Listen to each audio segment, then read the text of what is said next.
missed that. It always happens. It's the last batter. I don't know why.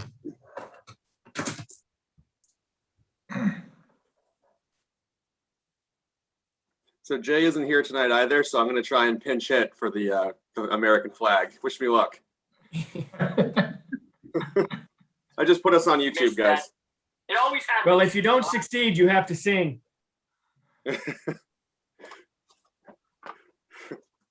And we'll hum along with you.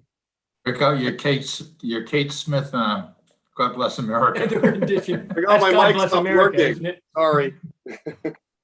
All right, folks, we've got 1 minute to go and we are live.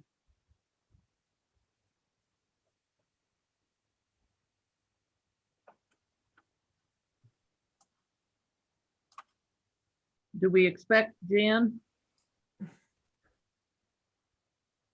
Who? Yeah, Do we Jan? expect Jan?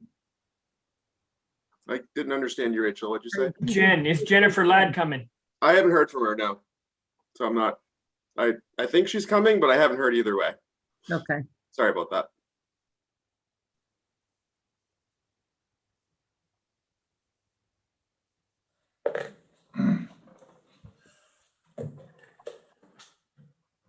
All right, according to my watch or my cell phone, it's 6:30. Is that what you've got, Jamel? All right, then let's call the meeting to order. This is a virtual public meeting. It's a remote meeting using Zoom.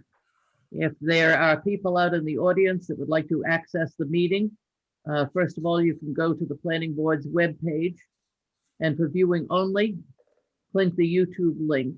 To attend the planning board meeting virtually and provide public comment at the meeting, click the Zoom link. We do recommend that written public comment prior to this meeting come in at least 24 hours in advance, but we understand that doesn't always happen. Please be assured that the board does read your comments. Attendees are muted when it is time for a public hearing, and all of the items before us tonight are subject to public hearings. You must raise your hand prior to being called on in order to be called on during that part of the agenda. Please raise your hand once when it's time for public comment and not during the applicant's presentation or the board's deliberation.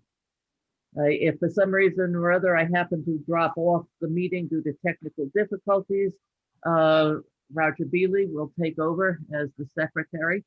Chairperson McGee is absent tonight and I am filling in for him. I am now going to ask for the Pledge of Allegiance, and Jamel Torres, there we go, he has it. Could you all please rise? I pledge allegiance to the flag to of the the flag United States of America, America, to the to the republic for which it stands, one nation, one nation, under God, indivisible, with liberty and justice for all. justice for all. I think we have to practice that. Yeah, it's a little difficult to get it in sync. Doreen, would you do the roll call, please? Rachel Hendrickson, Here. Roger Beely, Here.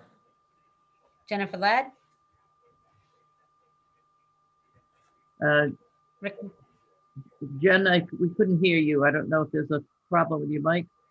Oh, is that better? Yep. Yes. Thank you. I'm here. Rick Meinking, Here. Russell Scudder, Here. and both Nicholas McGee and Rick Duperry are absent. All right, there are no minutes available. We will put those off until the next meeting. The first item on the agenda is Anna Child Enterprises LLC requests a site plan review for 79 County Road, Assessors Map R15, Lot 78. Jamel? Thank you, Madam Chair. So this is located in the TVC2 zoning district, as you may recall, at the corner of County Road and Saco Street. the applicant's proposing to construct a 1,000 square foot drive-through coffee shop. The applicant's been in front of the board quite a few times at this point, but they were last before you in January. So as the board may recall, the development will result in 130 vehicle trips during the AM peak hour.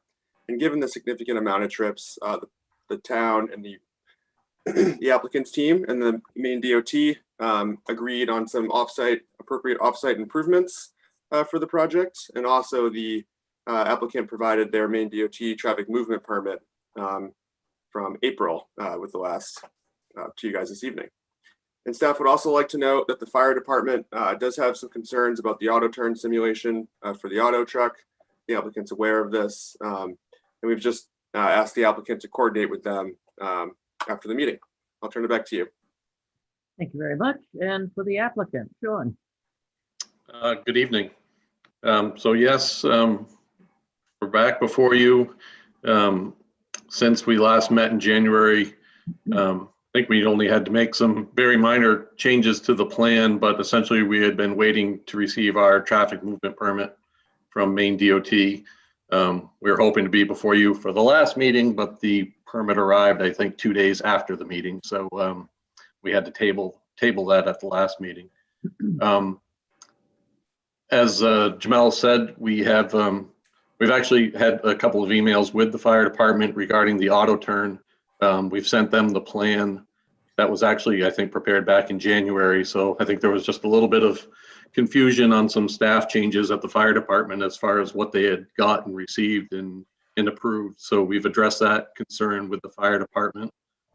And I can take a look at the plan if you'd like me to share my screen just to show, I think, the few things that we've changed since the last meeting to address comments that we had.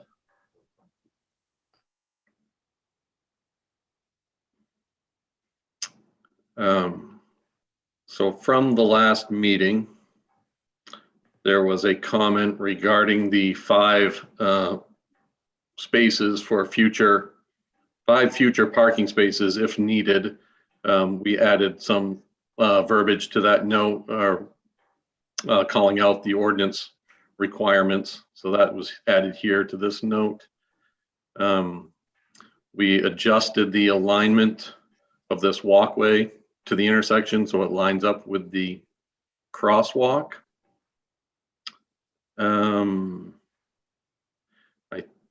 think that is about it. There are very minor changes to the plan. And I believe we've addressed the only comment I think that we got from the peer review, we've addressed all the peer review from Woodard and Curran. I believe we've addressed all the traffic peer review comments through the DOT traffic movement permit process. There is some coordination still to do to satisfy the conditions on that permit, mainly related to the Saco Street and widening improvements and how that ties in with the intersection. And then staff comments, I believe the only thing, there was one other comment from the fire department about fire suppression, which we're working with them to sort out. I guess because this project is beyond the water system and their hydrant system, we need to work with them on fire suppression in the building, but I'm assuming that is a building permit type thing to work out with the fire department. So we've had some questions and just trying to get some feedback from them. It's a little bit unique because by federal fire code, a fire or a sprinkler system is not required for a building of this size, but apparently the town has a history of requiring some form of fire suppression when the buildings are not within their zones of their hydrant system. So other than that, I think we had pretty much addressed all the board's concerns at the last meeting, and the only thing outstanding was our traffic movement permit, which we now have. I guess one other thing I guess I would add that's a little bit different, which we had included in our plan or in our response. Since this original project was proposed, Aroma Joe's has changed the sort of the facade, the look of their building. So our package included some updated building plans. The footprint is essentially still the same. It's really just the exterior, how things look. So we had included this plan showing elevation views of the building, and then some renderings of what it looks like. These aren't specific to the site, but gives you a sense of what the new building looks like. So staff had no comments on the new building look, said that they were satisfied with everything that we had sent in. But I just wanted to bring that to the board's attention, that is part of our request, that for approval of this new look of the building. All right, thank you very much. This is time for public comment. And Jamil, if you could keep track of anybody out there who has raised their hands to make a comment.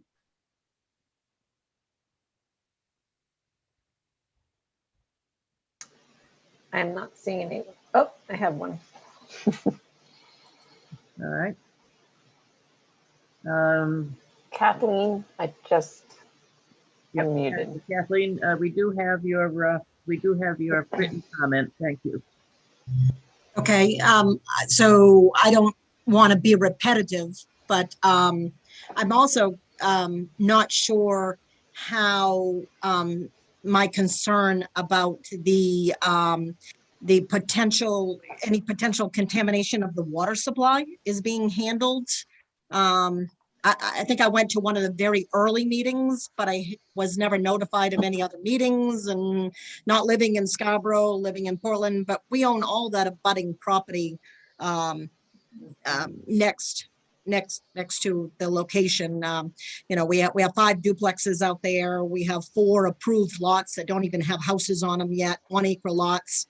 And we have 10 acres up in the back there that runs adjacent to or abuts Smiling Hill Farm. So I'm very concerned about any potential contamination of the groundwater, since we have just shallow well points that are in the cellars of our existing duplexes. So I don't know what's being done with that. This is in an aquifer overlay zone. And so I'm hoping they have to, the developers have to meet the town of Scarborough requirements, and you're not just going to settle for some letter or something from an engineer stating that everything will be done proper. You know, because I've got a lot to lose. You know, I've got like I said, 10 houses, 10 occupants that are out there right now, and the potential for a lot more once I start building on that land. My father passed away a few years ago, so I'm trying to pick up where he left off. So that's one of my major concerns. And then, of course, I am concerned about all the additional traffic that this is going to bring in front of my houses right there on Saco Street, which especially 3133 Saco Street and 3537 Saco Street. Initially, I've been told that you're not going to require the turn lane.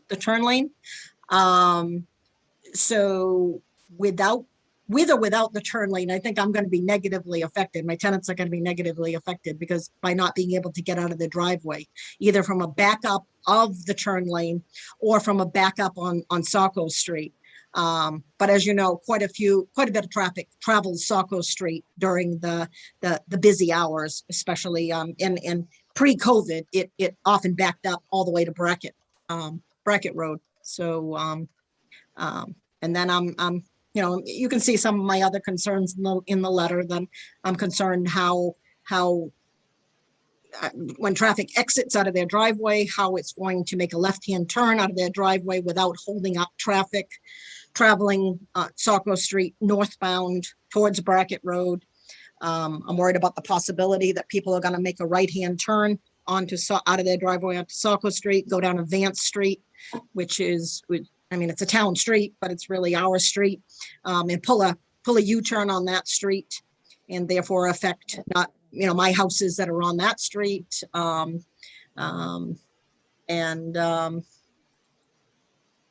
I don't know what else I said. Sorry. I don't do well speaking in public. And the headlights, that concerns me, is the headlights as they come and wrap around their building. Now their headlights are going to be aimed right to my properties, my property that's located on Vance Street right now. But also bear in mind that where you're seeing the abutting properties, some of those are my 1 acre approved lots that are empty right now, but that will someday have a house. So the headlights will be shining right into their windows. Worried about dumpster. I live on Warren Avenue, so I know exactly what a dumpster sounds like when the trash company empties the dumpster anywhere from midnight till 5 a.m. And as I put in my comments, you know, when a trash truck driver goes rogue and tries to get that piece of cardboard that's stuck in the bottom of the dumpster and bangs it, you know, 5 or 6 times and it wakes you up from a dead sleep. I just can't imagine that out there in that neighborhood. So that's a concern of mine. I'm concerned about signage there on Saco Street, not only blocking the view of my tenants being able to back out of their driveways or drive out of their driveways. I'm concerned about the sign illuminating it too much out there. If it's an illuminated sign and shining in their windows, it's pretty dark. If you've ever driven out that way at nighttime, it's pretty dark out there. There are no street lights out there. So an illuminated sign is going to brighten it up quite a bit.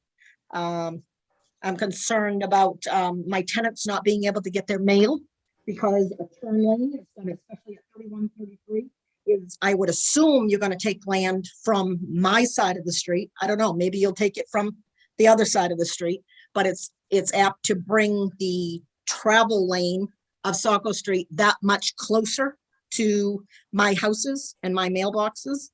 Are my tenants going to need double-sided mailboxes so that they can avoid being killed when they want to go get their mail every morning? There's some pretty aggressive drivers out there on Saco Street. I went out to my properties the other night at 6 o'clock and I went to turn into one of my driveways. And I think I had 8 cars that were backed up behind me, a couple of which were beeping at me just because I was trying to turn onto Vance Street. So that's only a small glimpse of what it's going to be like of people trying to turn into a Roma Joe's if they can't fit into their driveway. Right. Thank you, Kathleen. I Sure. I put all my comments down in writing. So thank you. Thank you for listening. I think you've addressed the issues that you said to us. I'm going to ask, first of all, let me assure you that in terms of lighting at night and signage, one of the things that the board does is really make sure that the standards in Scarborough that Scarborough has in its ordinances are met. We've been meeting with these folks for the last 2 years, and traffic certainly has been an issue, and stormwater has also been an issue. I'm going to ask Angela just to give a brief summary of what the status is of the stormwater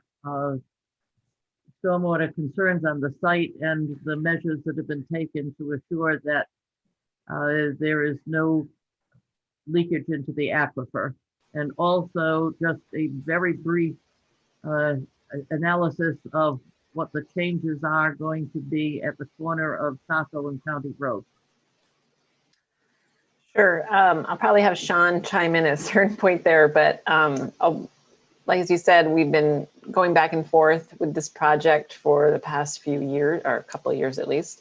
And one of the concerns was exactly that, the aquifer and protecting that. I know we went back and forth with the design engineer and looking at modifying some of the design. This project is at a small enough threshold, however, that it doesn't trigger some of our larger, like Chapter 500 standards. And I also understand that this project is only a piece of a larger project. And that was something the planning board looked at as a master planning of this whole entire site. So with future build out would need to come in front of the planning board in order to do any more work out there. And that also would trigger the next level for stormwater compliance. And we talked back and forth a little bit with Sean about those thresholds. And so as far as DEP concerns, we were looking at where they would be at with how we line, say, the facility or not. And so that's where we landed with it, was just the small nature or footprint from a stormwater aspect. I know there's other aspects that are a larger impact, but as far as stormwater impact, that's a small footprint and where those thresholds would be to trigger certain standards. So the other piece, I think it was talked about also the left turn lane. One of the things that we went back and forth quite a bit about with this planning board was what was originally proposed for a left turn lane into the site was shorter than what you'll see tonight. That was something that we did discuss with DOT. The applicant was actually meeting the DOT standard, but obviously knowing that site well from a local level, they actually listened to the town talking about the concerns. As the resident just pointed out, the backups through there. And so working back and forth again with Haley Ward, that ended up getting lengthened, that left turn lane, to accommodate what we would see more as an actual traffic volume out there, rather than just doing the equation and coming up with that length. And so Sean maybe could speak to probably a couple of those things, if you can correct me if I'm wrong on anything I just said there. The other piece you mentioned was the four-way intersection. The town is undertaking a project to improve that intersection. And that means looking at the traffic signal itself. So we'll be looking at lane designations as well as the timing of that signal to try to accommodate better flow of traffic through that intersection. It is a pinch point and capacity is an issue at that intersection. We've talked about it at this planning board that it's a failing intersection and it will continue to be a failing intersection. The point that Aroma Joe's was tasked with not making it worse. And so that's where we're kind of at, trying to figure out how that might incorporate also with our town project and ways that they can help accommodate that as well. And so I've just recently actually been tagging Sean to look at helping us a little bit with the alignment through that intersection too. It's kind of coordinate our project with their project to make sure that it ends up being a smooth transition through the intersection. Thank you. Sean, is there anything to add to that?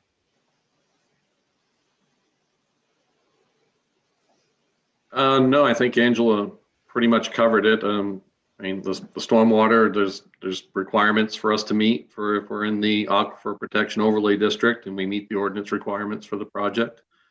And for the traffic, like she said, for DOT standards, we're required to have a 50-foot left turn lane into the site.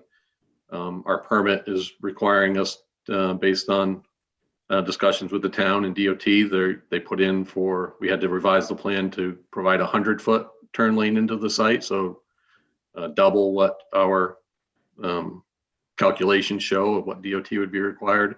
And that turn lane actually extends from the site all the way through to the intersection. So I can't remember what the exact length is, but it's probably over 300 feet of turn lane from the intersection to beyond the site for what we're responsible to construct. So. All right, thank you. Members of the board, do you have any questions? Any comments? I'm not going to go around. I see one. Jen, go ahead. Just a question for both the applicant and Angela, perhaps. I'm just curious if there's any update at this point on timing for the larger town project and whether or not there's been any shuffle in who may go first here, understanding that the private project is obviously, hinges on approval by this board. But I was just curious where things stand timing wise. Do you want to start with what your timeline might be, Sean? Sure. I have a feeling you might be first from Yeah, our it- conversations. We've had some discussions last week and I think the week before with Angela and the towns, or the consultant that has designed the intersection to date. There's been some, I guess, delay with being able to get the changes that are needed to that design to line up better with ours done. So we're trying to help Angela out to maybe work with the other consultant. I guess it's a little bit complex here, but trying to help the town essentially get a redesign of that alignment of the intersection so it works with the project that we're proposing. The applicant is looking to put their project out to bid essentially as soon as we get our approvals in place. And obviously that includes the improvements to Saco Street because they can't open the store until those are done. So Yeah, I can jump in if you want. yeah, I don't know. We're still not sure how it's going to work as far as construction and Yeah. what's going to be done, but at least the design will be done up to the intersection. So wherever that break point is, we'll know what needs to be built and it can be built accordingly. Yeah, so unfortunately, our project has been delayed through design. COVID did not help that situation. And then also we had some turnover with our consultants. So that's where I was thinking when Sean made the point of saying as soon as they get approval, they want to start moving forward. It would seem to me that they'll be ahead of us. But we've also been looking at it, I think from the beginning, I've been looking at it as we need to be able to stand alone as well.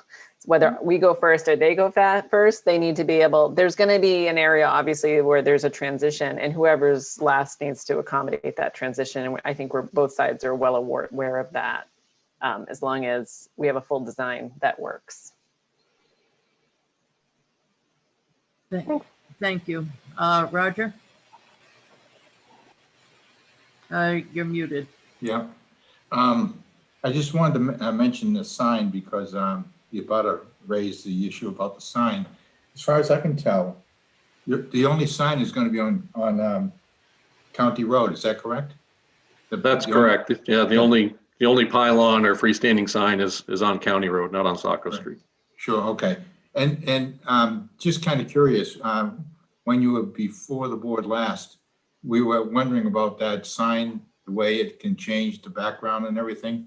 Has Yes. that been all resolved? And I believe it was resolved at the last meeting that it was agreed that, so it essentially at night it meets your ordinance for essentially a dark okay. background. So not producing a lot of light. Sure. No, I think, I mean, this, like Rachel said, this project's been before us for quite some time, primarily because of the traffic situation. So I think, I don't know, I don't know that much about coffee shops, but I can't imagine cars queuing up on Saco Street. You know, I just don't see, I don't know. I don't see that happening, but I understand the abutters' concerns, but I think everything looks pretty good at this point. I think you've done a great job, you know, considering what, you know, the site you're working with and everything. So hopefully it can satisfy everybody's needs. Thank you. Thank you. If there are no more questions or observations from the board, we have a draft motion. Okay, give me a sec, I'll share it.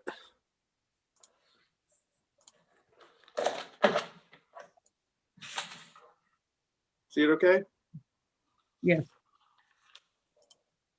All right, I move to approve the site plan project titled Proposed Site Plan as depicted on the plan set prepared by CES Inc., dated 4/6/21, with the following findings and conditions.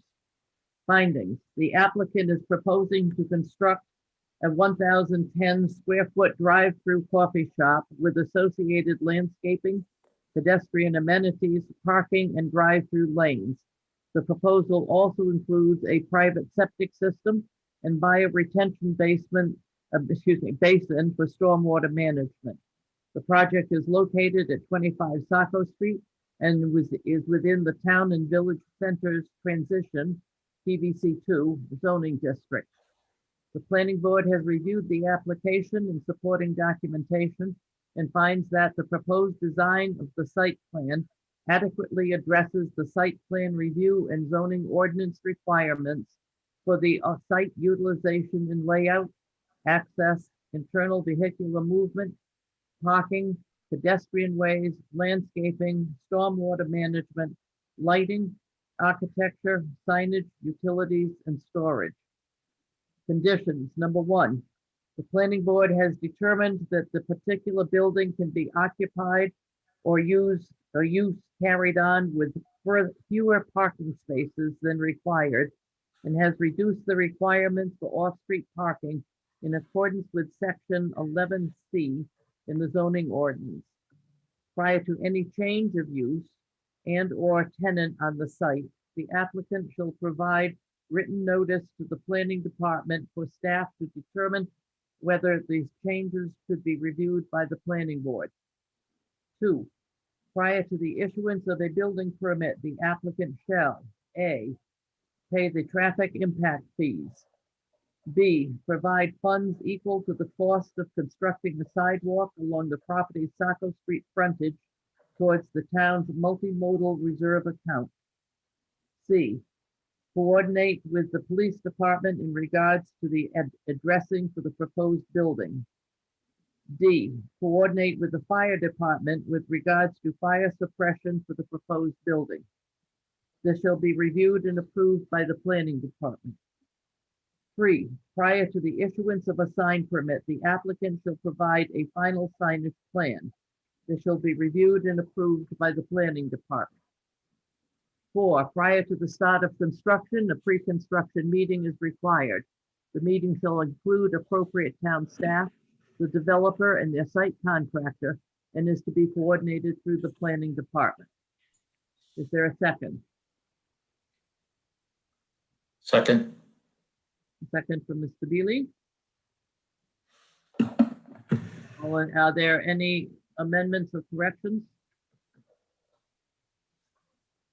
Hearing none, we'll vote on the motion to approve. Doreen, will you call the roll, please? Roger Beely, Yes. Russell Scudder, Yes. Rick Meinking, Yes. Rachel Hendrickson. Yes. And Jennifer Ladd.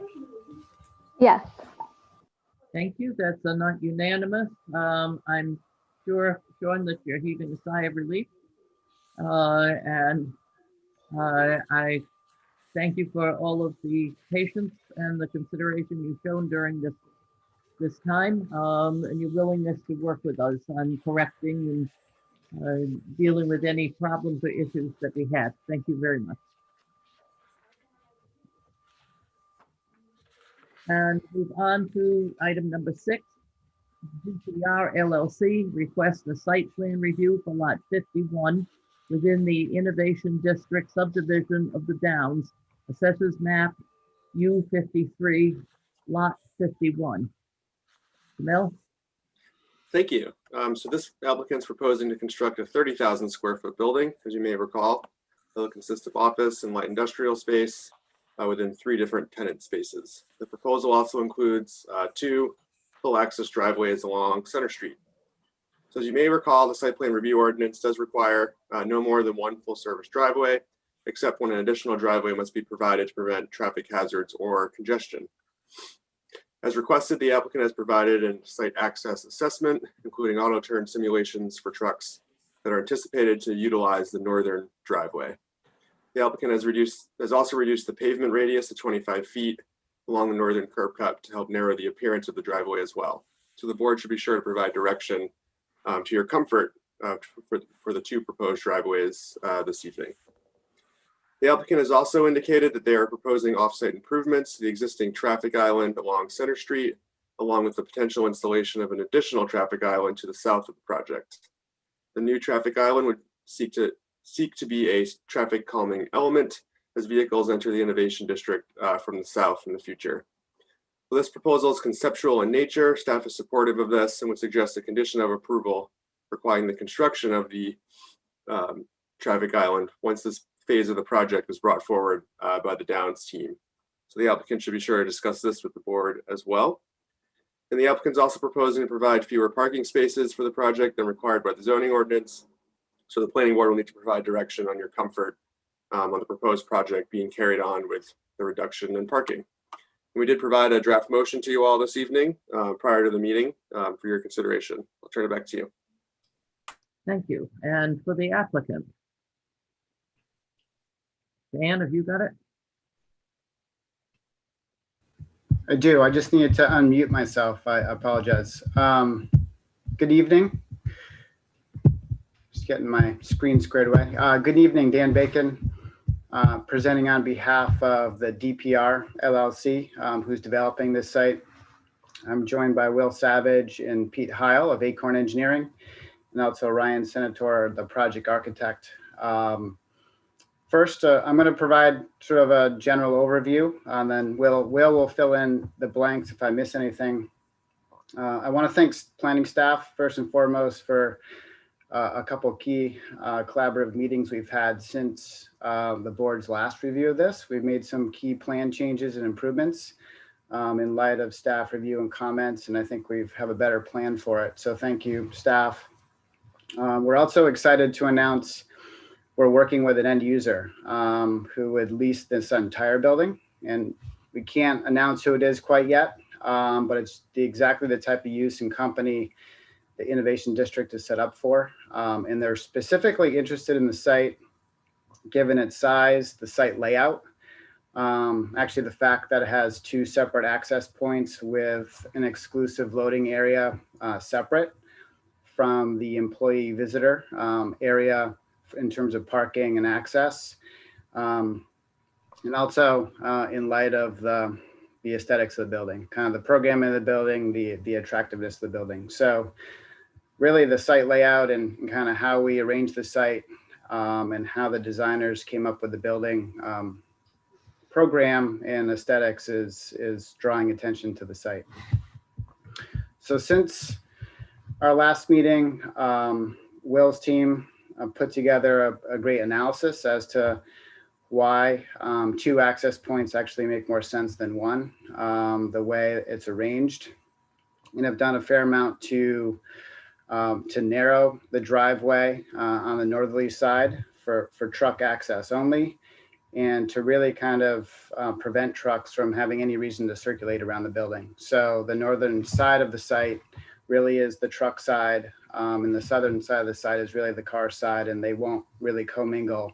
But for fire trucks and public safety, having the ability to go around the building as they need to. In addition to that, we work with staff on the center island idea. We are obviously reducing the length of the center island in front of this site, and came up with the idea of adding in a center island in the future, south of the new intersection created by this site and the Dukas construction company that's underway right now across the street. And that would be added in the future through planning board subdivision review, and could really complement this design and create kind of the gateway we've planned between the Innovation District and the remainder of the project. In addition to that, we've made some other improvements as recommended by staff. We've added a few windows along the front of the building to add to the fenestration fronting Center Street. We've added a nice little plaza area that adjusts the sidewalk as recommended by the board as a landing area at the crosswalk at the corner of the building, and add some bike racks and enhance the landscaping package. So those are really the things we've been focused on since the board last looked at this plan. And the last month or so, we've been able to really kind of tune it up and I think come up with a better product that responds to staff and board's comments, and that works really well for a likely tenant that we have lined up. So I think with that, Will, feel free to kind of fill in any details that you think I missed, and otherwise we'd turn it back to the board for any questions. Yeah, sounds good. Thank you, Dan. Members of the board, my name is Will Savage with Acorn Engineering. Not entirely sure why my Zoom says Peter Heil, but Pete Heil is the project manager as well, supporting myself on this project. We have Ryan Senator as well as Margot from Aceto Landscape Architecture, and Gerl Palmer worked on the offsite design, so as well as traffic. So Dan really touched base on the majority of it, the 30,000 square foot building with office to the front and warehousing to the rear. Following the first planning board, we had a second meeting with staff, and we were up. It was 10 o'clock at the last planning board meeting. Of course, we just got cut off, but we used that time to the best of our ability to respond to a second round of staff comments. So we're coming before you tonight with a really clean overall application. As Dan mentioned, we addressed the site plan ordinance and staff comments and concerns with regards to the two driveways. It's a much safer design, provides less congestion than what you would have with one driveway. We've maintained circulation around the building because the fire department expects it, but we're providing key design elements to reinforce the truck and the car sides of the site.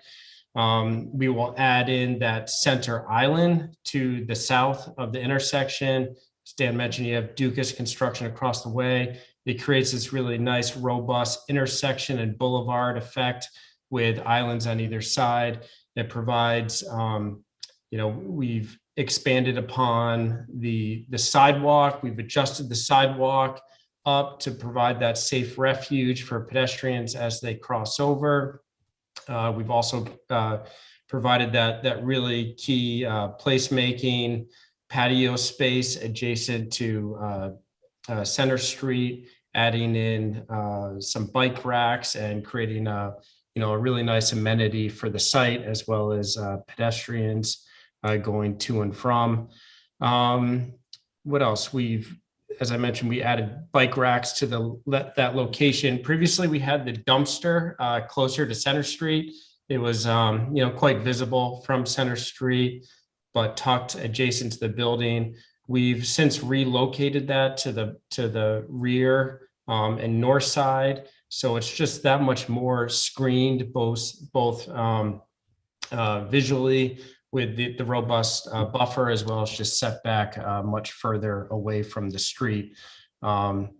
So we've really used the time to address staff comments, including the photometric plan. We've gone through 2 renditions.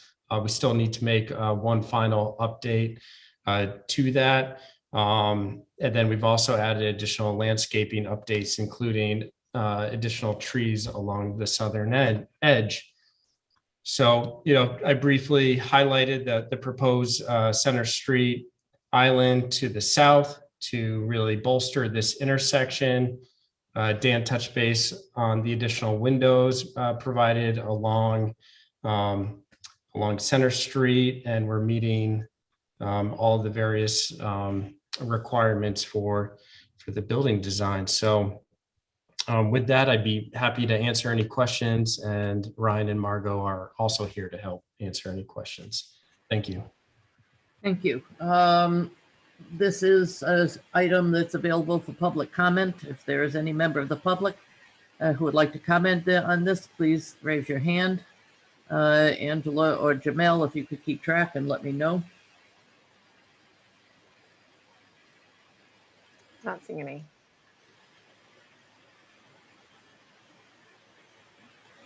All right, I will assume that anybody who wanted to comment would have been able to find their raise their hand function by now. So we will go to the board. I'm just going to start off with one thing, and that is that this that's not necessarily limiting my comments eventually. But that what you're showing here in terms of landscaping is an old slide, and you've actually, from what I've seen, you've actually improved the landscaping, adding more plantings.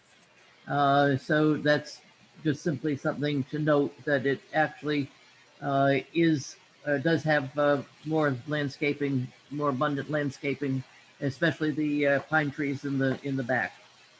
All right, let's move on to the board. There's anybody on the board who would like to start this?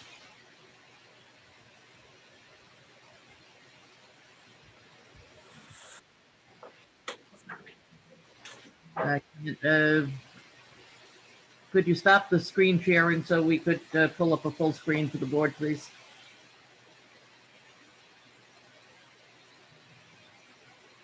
Thank you. For the board. Struck dumb.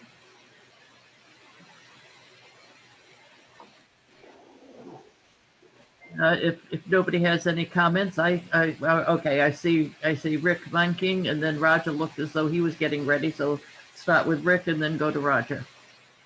No, I'll just thank you, Madam Chair. I think this is a product of having worked with the applicant over a few meetings and having them work with staff to come up with these solutions. I think the waivers are appropriate for this project. I do think that there is a little bit more finagling they can do on the dimming controls for the lighting.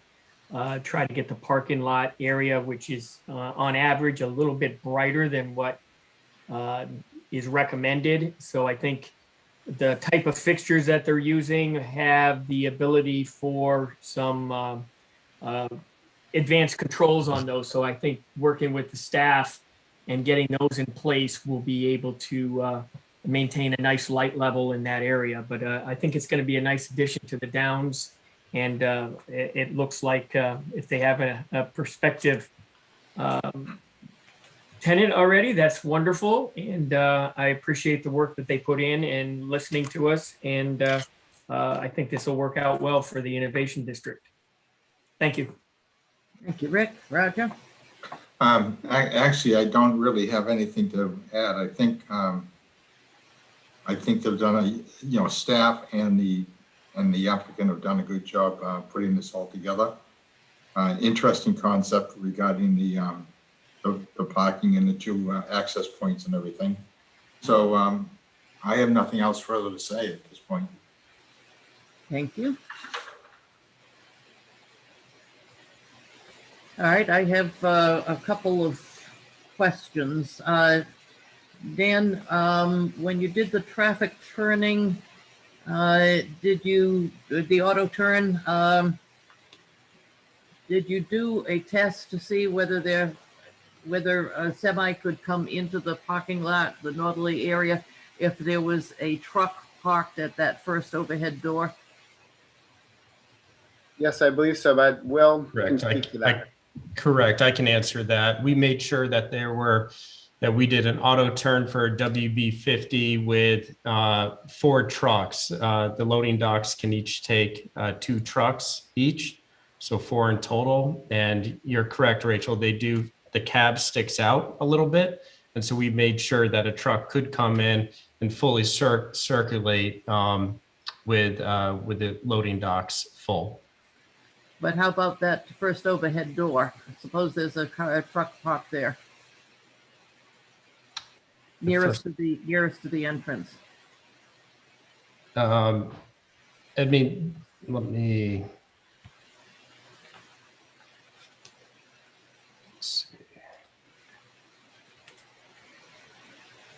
Yeah, I'm just looking at the auto turn movements that we have, and using so we narrowed up the width of that northerly driveway, but then we maintained a concrete apron. And so the truck would have to swing in and then make a hard right, but we'd be happy to provide that auto turn analysis at a later date.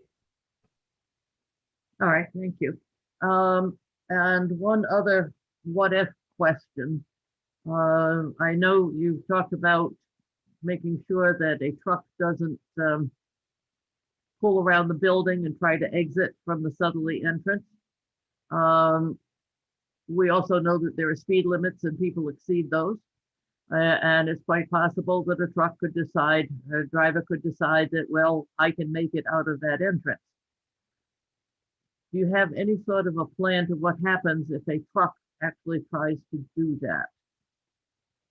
We have a robust signage plan. Maybe if I could share my screen. I understand, I understand you have a good signage plan, but people being people, and remember, we have speed laws that aren't necessarily adhered to, and it's possible that at some point a truck driver could say, hey, I can make it out of there. What happens if a truck gets stuck trying So a to truck- exit from the southerly driveway? So a truck would not be able to access the southerly driveway from around the building.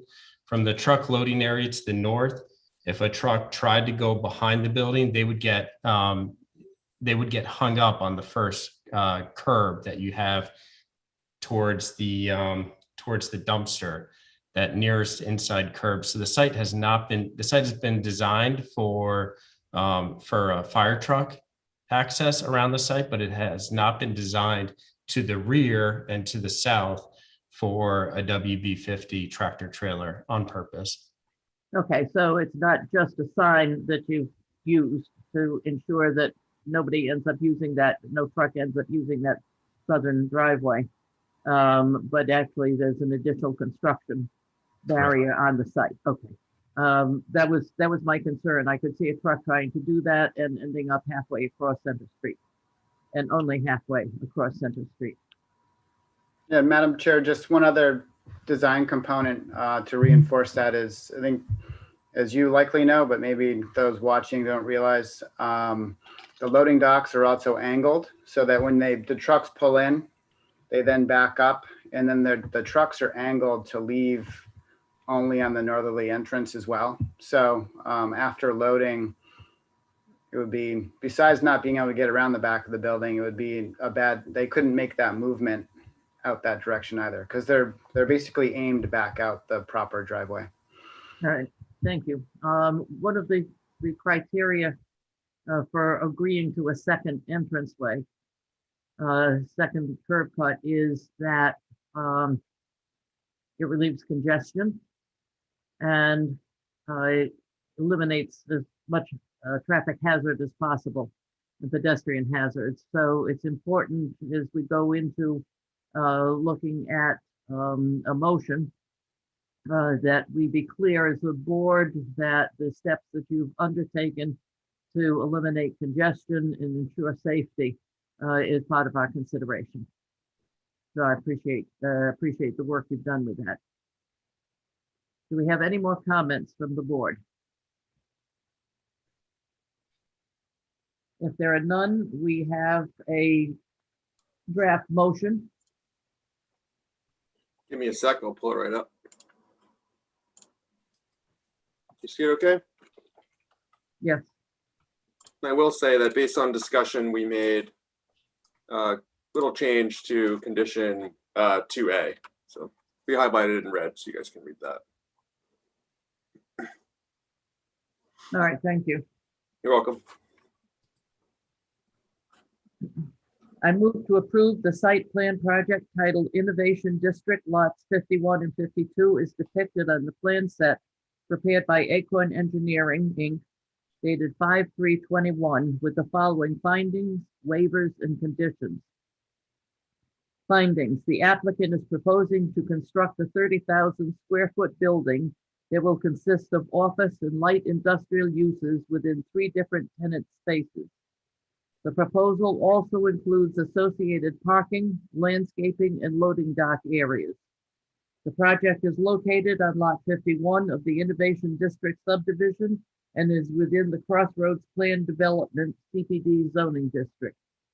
The planning board has reviewed the application and supporting documentation and finds that the proposed design of the site plan adequately addresses the site plan review, zoning ordinance, and the innovation district regulating plan requirements for site utilization and layout, access, internal vehicular movement, parking, pedestrian ways, landscaping, stormwater management, lighting, architecture, signage, utilities, and storage. Waivers. Number 1, permit the proposed driveway width of 24 feet. 2, permit the proposed parking aisle width of 24 feet. Conditions. The planning board has determined, number 1, the planning board has determined that the particular building can be occupied or use carried on with fewer parking spaces than required, and has reduced the requirements for off-street parking in accordance with section 40C in the zoning ordinance. Prior to any change of use and/or tenant on the site, the applicant shall provide written notice to the planning department for staff to determine whether the changes should be reviewed by the planning board. Number 2, prior to the issuance of a building permit, the applicant shall revise the plan set to include A, modification of the lighting plan resulting in no spillover onto adjacent properties and provide uniform distribution and lighting levels meeting the town standards. B, reductions in the mounting height of the frame fixtures to 20 feet as discussed with the planning board. This shall be reviewed and approved by the planning department. 3, prior to the issuance of a building permit, the applicant shall A, pay the traffic impact fees. B, address the remaining review comments in the traffic peer review memo from Traffic Solutions dated 5/13/21. C, coordinate with the police department in regards to addressing for the proposed building. This shall be reviewed and approved by the planning department. 4, the development team for the Scarborough Downs Development Project shall finalize the design of the new traffic island along Center Street as depicted on the materials dated April 2021 from Goral Palmer, when an application is submitted for the continuation of Center Street into the abutting phase of the project. 5, prior to the issuance of a sign permit, the applicant shall provide a final signage plan. This shall be reviewed and approved by the planning department. 6, prior to the start of construction, a pre-construction meeting is required. The meeting shall include appropriate town staff, the developer, and their site contractor, and is to be coordinated through the planning department. 7, prior to the issuance of a certificate of occupancy, a copy of the modified Maine DOT traffic movement permit shall be submitted to the planning department. Is there a second? Second. Second from Roger Beely. Any additions or comments or amendments from the planning board?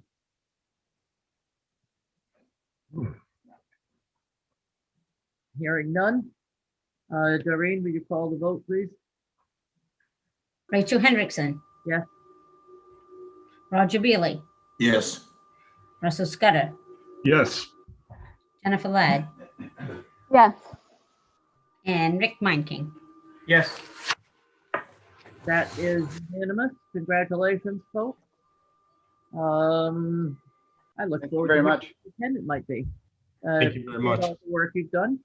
And I'm sure we'll be seeing you again soon. Thank you. The next item before us is AMR Real Estate Holdings LLC requests a final site plan amendment review as part of a proposed contract zone amendment for 137 US Route 1, Assessors Map U47, Lot 94. Janelle? Thank you, Madam Chair. So this is actually located in a contract zone with the existing Mercedes-Benz automobile dealership. As you may recall, the applicant's before you for a final site plan amendment review. for a 500 square foot addition to the existing building on the property. Additional modifications include new signage, glazing at the main showroom, updates to the interior, and new plantings. So on April 7th, the town council did approve the proposed contract zone amendment, and the applicant did provide the recorded contract zone as required by the ordinance. So staff's generally comfortable at this point and has provided the board with the draft motion. Turn it back to you. Thank you. As a reminder, this has been before us before when we issued an advisory opinion that then went back to the town council. We have seen this actually several times, but for the applicant who is speaking. I think it's Mr. Richards, but it looks like he's on mute. There we go. Good evening. I'm David Richards. I'm an architect with Gowan Turgeon Architects here on behalf of Prime Mercedes-Benz.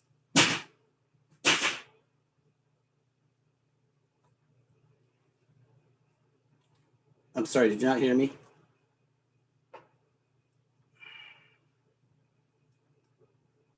I can hear you. Rachel, you're on mute. Yep, I'm on mute. Mr. Richards, do you have any comments? Yes. I beg your pardon? Do you have any comments on the app? I do not. I think we've met the requirements of the town council, and I believe that we've presented the project to the satisfaction of the planning board. Thank you. There is one requested waiver that we waive the stormwater management plan for water quality treatment. And that will become part of the draft motion. Does anybody on the board have a question or a comment? Jen? I'm just curious if you had, so you're seeking a waiver for just over the 300 square feet of impervious area to be added. But I was just curious if you looked at whether or not there was any opportunity to, a trade-off elsewhere on your site, perhaps any other impervious area that could be converted over in an effort to not need that waiver.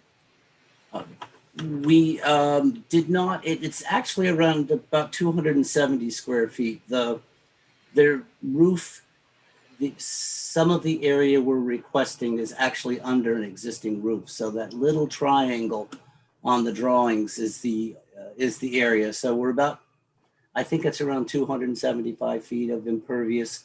We had not looked into, trading out, hardscape for this space. And it was planted before, is that right? Or is now, or it's yeah, it's partially impervious? partially planted.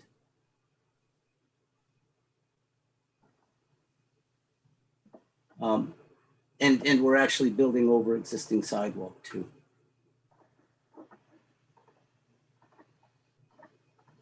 If you like, I can share my screen. And Yeah. Jen, do you need that? I'm just pulling up the same plans here just to try and follow along. David, maybe you can pull up share your screen. I'm just, I'm sure that it's it's a negligible or a small impact on your overall stormwater. Angela, does that raise any red flags with you? It's just seeking a waiver for something like that is, I understand that it's a small area, but also, we do have methods in place to sort of handle when increase in impervious areas are introduced to a site. And typically that's, through a more just a more in-depth look at the stormwater and how that'll be handled. Yeah. So where my cursor is, this roof Dave, I can't- carries, I can't see your screen. You have it up? I do. Can you see it now? No? I have a blue band around it that says it's shared. Let me. For some reason, Dave, it won't let us share your screen. Maybe I didn't hit share. Do you see it now? There we go. Yeah, There you go. now we can see Yeah. it. Yes, that's my error. I apologize. So right now the roof follows my cursor and then goes straight across here.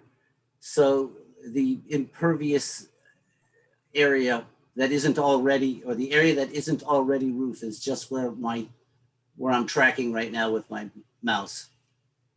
And the way it's designed is this will pitch to existing roof drains, which have been reviewed and will accept that amount of water readily, and it'll go into an existing line that goes out to the street.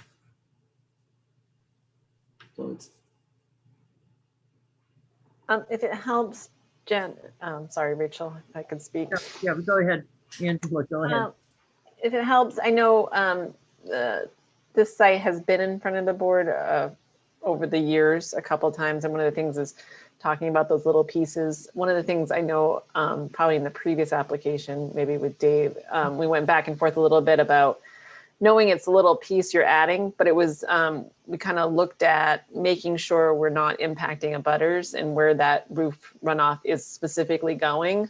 So that was one of the things we kind of drilled in more in depth when they were doing things off the back or now in the front, is making sure those systems have the capacity, as well as knowing exactly where that increase is going so that it's not showing an impact to abutting properties or abutting systems for that matter. So So that's kind of how we looked at it, is more about the water quantity pieces and the velocity and the flows, that type of thing, rather than the treatment, I guess. sure, that's helpful. Thanks. All right, thank you. All right, if there are no more questions, I realize this is also subject to public comment. So if there is someone watching who would like to make a comment about this, please raise your hand. And Angela or Jamel, take a look and let me know if somebody's doing that.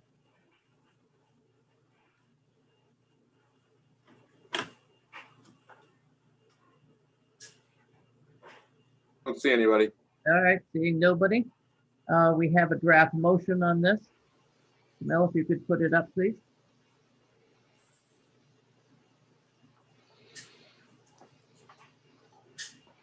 Thank you. I move to approve the site amendment plan titled Mercedes-Benz as depicted on the plan set prepared by Gowan Surgeon, dated 12/20/20, with the following findings, waivers, and conditions. Findings: the applicant is proposing to construct a 500 square foot addition to the existing building on the property. The proposal also includes new signage, glazing at the main showroom, updates to the interior finishes and casework, and new plantings. The property is located at 137 US Route 1 and is within an approved contract zone. The planning board has reviewed the application and supporting documentation and finds that the proposed design of the site plan adequately addresses the site plan review and zoning ordinance and the contract zone agreement requirements for site utilization and layout, access, internal vehicular movement, parking, pedestrian ways, landscaping, stormwater management, lighting, architecture, signage, utilities, and storage. Waivers: given that the applicant is proposing minimal changes to the impervious area, the board agrees to the waiver for full stormwater analysis. Conditions: prior to the issuance of a building permit, the applicant shall update the date on the plan set. So have a second.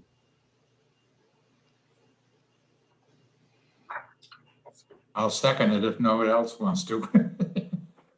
All right, Roger leaping to the floor again with a second. Does the board have any corrections, additions, or amendments?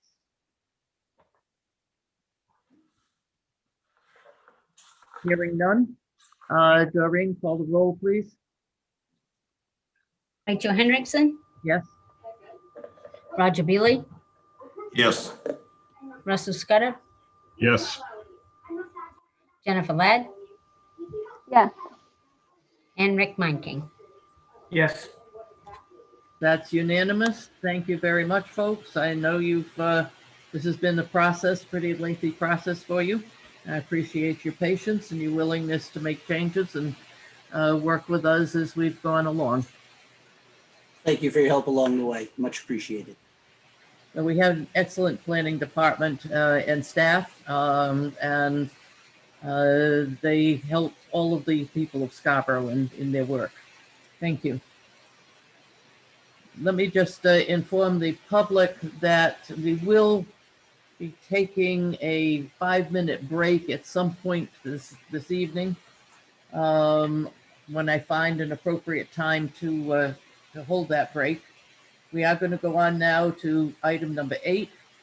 Redico requests a sketch plan review for Scarborough Downs Road, Assessors Map R52, Lot 4. Jamil? Thank you, Madam Chair. So this applicant's in front of you all this evening for a sketch plan for property located just north of the existing town center residential subdivision within the Downs along Scarborough Downs Road. Just a reminder that sketch plan review is an opportunity for the applicant and the board to have a high-level discussion to help inform the applicant's formal submission to the board for site plan review in the future.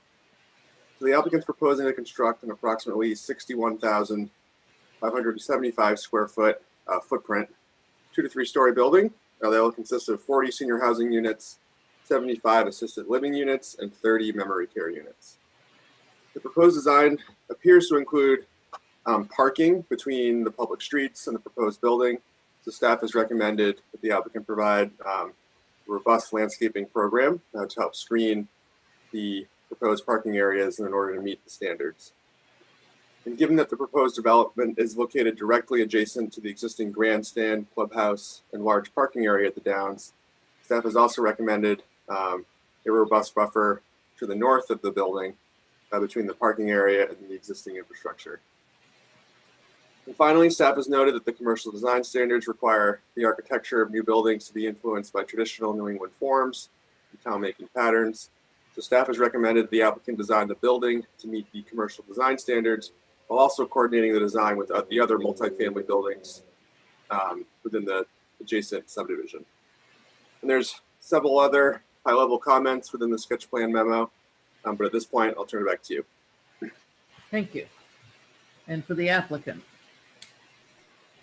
Good evening, members of the board. My name is Samantha Eckhout. I'm the Senior Vice President of Development for Redico and American House. As you can see, I have a large cast of characters here with us this evening. I'm new to you, as well as my colleague, Alan Coy, who's our Director of Development. The rest of the faces have probably been before you at some point or another with our architectural firm, with Garo Turgeon, as well as Gorilla Palmer as our civil engineer.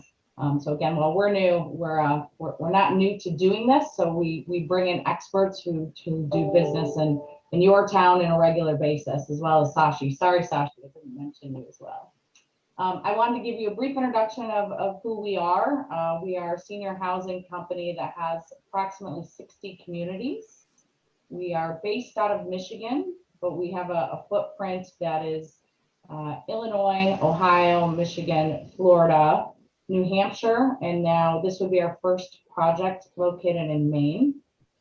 We do have ties to Maine. Our CEO has had a home in Maine for about 30 plus years now, and it's always been a goal of his to bring our senior housing platform to Maine.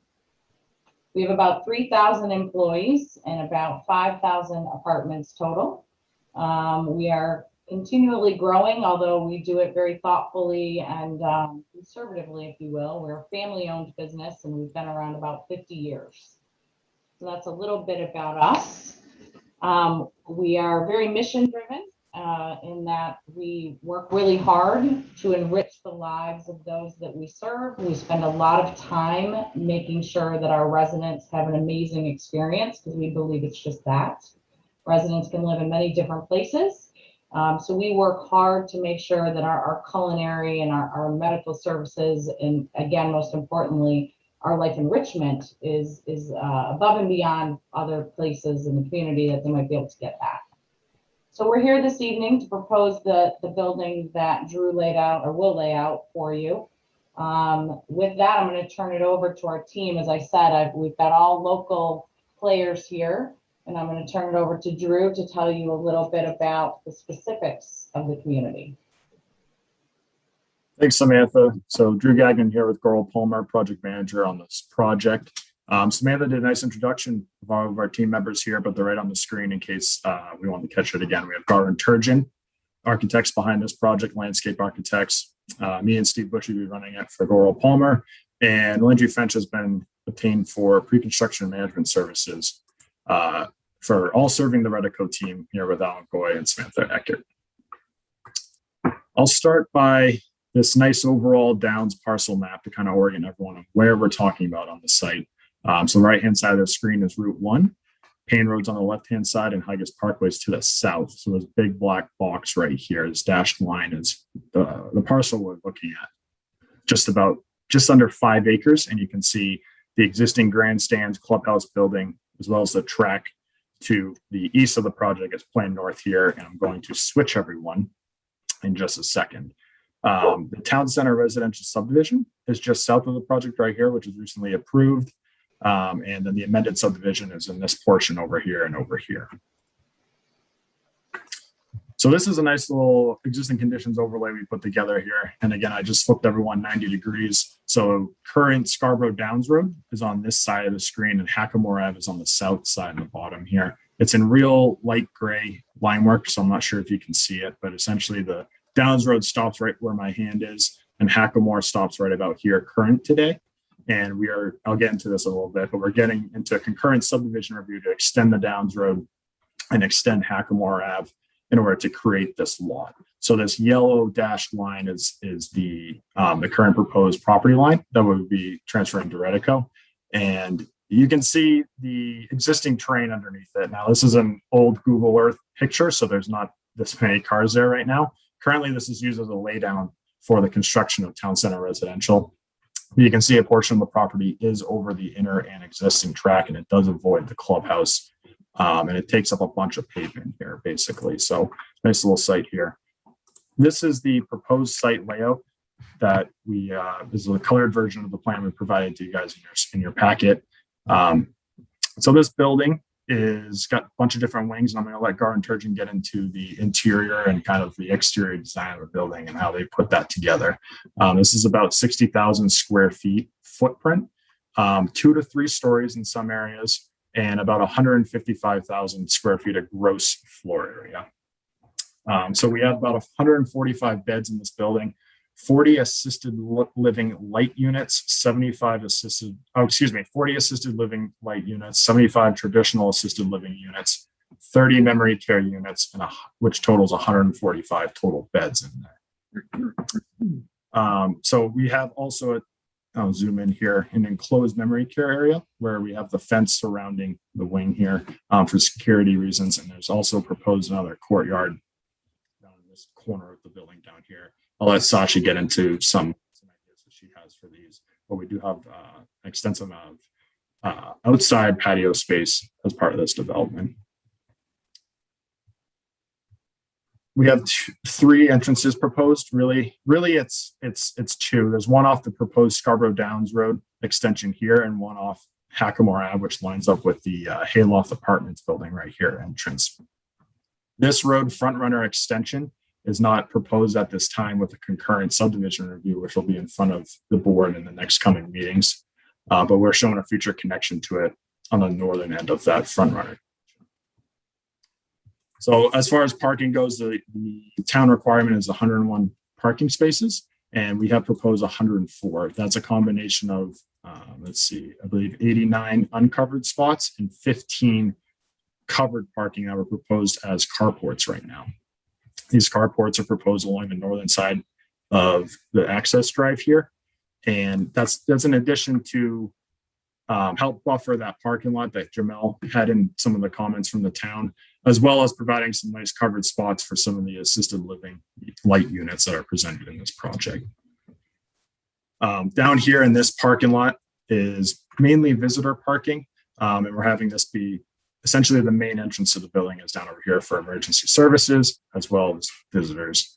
This access drive here is mainly used for residents as well as services. And so the service area is proposed to be kind of in the top middle part of the site right here, kind of backing out of the way a little bit. So to that point, I do want to get into a little bit of how we oriented this building. So we have a bit of a challenge here where the front door of this building is really kind of tricky because today it is really this corner of Scarborough Downs Road and Hackamore. So the front door that we're calling is right here facing southwest in this corner. But we're being really mindful that the entire building and the full build out of this project will really be almost the front of every single block. So as the project builds north and east, we recognize that these are going to be created blocks in that really there's no front of the building. So we're working hard with Gar Turgeon to make sure that every aspect of this building really looks like it fits in here and that it looks good from all sides of the building.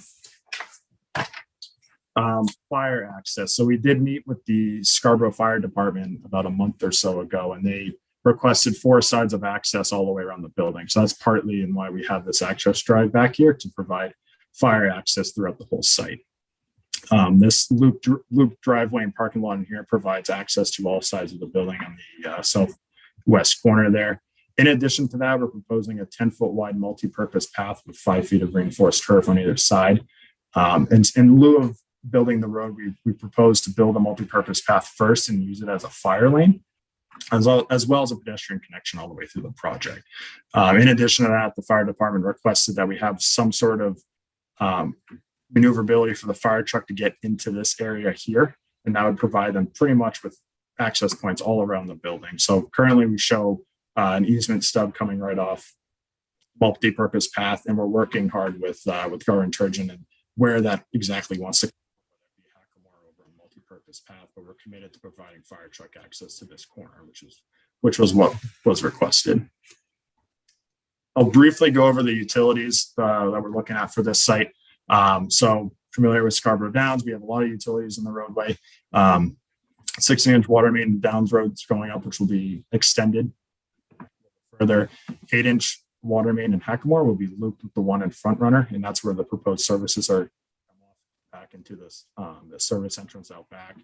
We're also proposing a gravity public sewer main that would cut through the site and go up to the second pump station, which is just north of this sheet. This would be where the Redico building would tie into from a sanitary sewer perspective. We would have gas provided as well as underground electric from an existing overhead pole on this side of Downs Road. Would be coming underground all the way to the transformer into the building.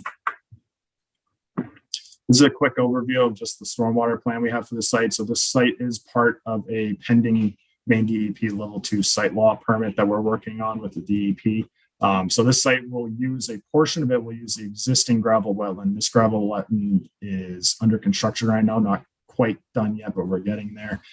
So a portion of that will be going to that gravel wetland. And then most of the other parking lot area will be going to a new gravel wetland proposed on the western side of Downs Road between Willowdale Brook and Scarborough Downs Road. So this is part of the pending Maine DEP permit. This is already existing. And then a portion of the roof area is actually bypassing the site as part of the redevelopment credit.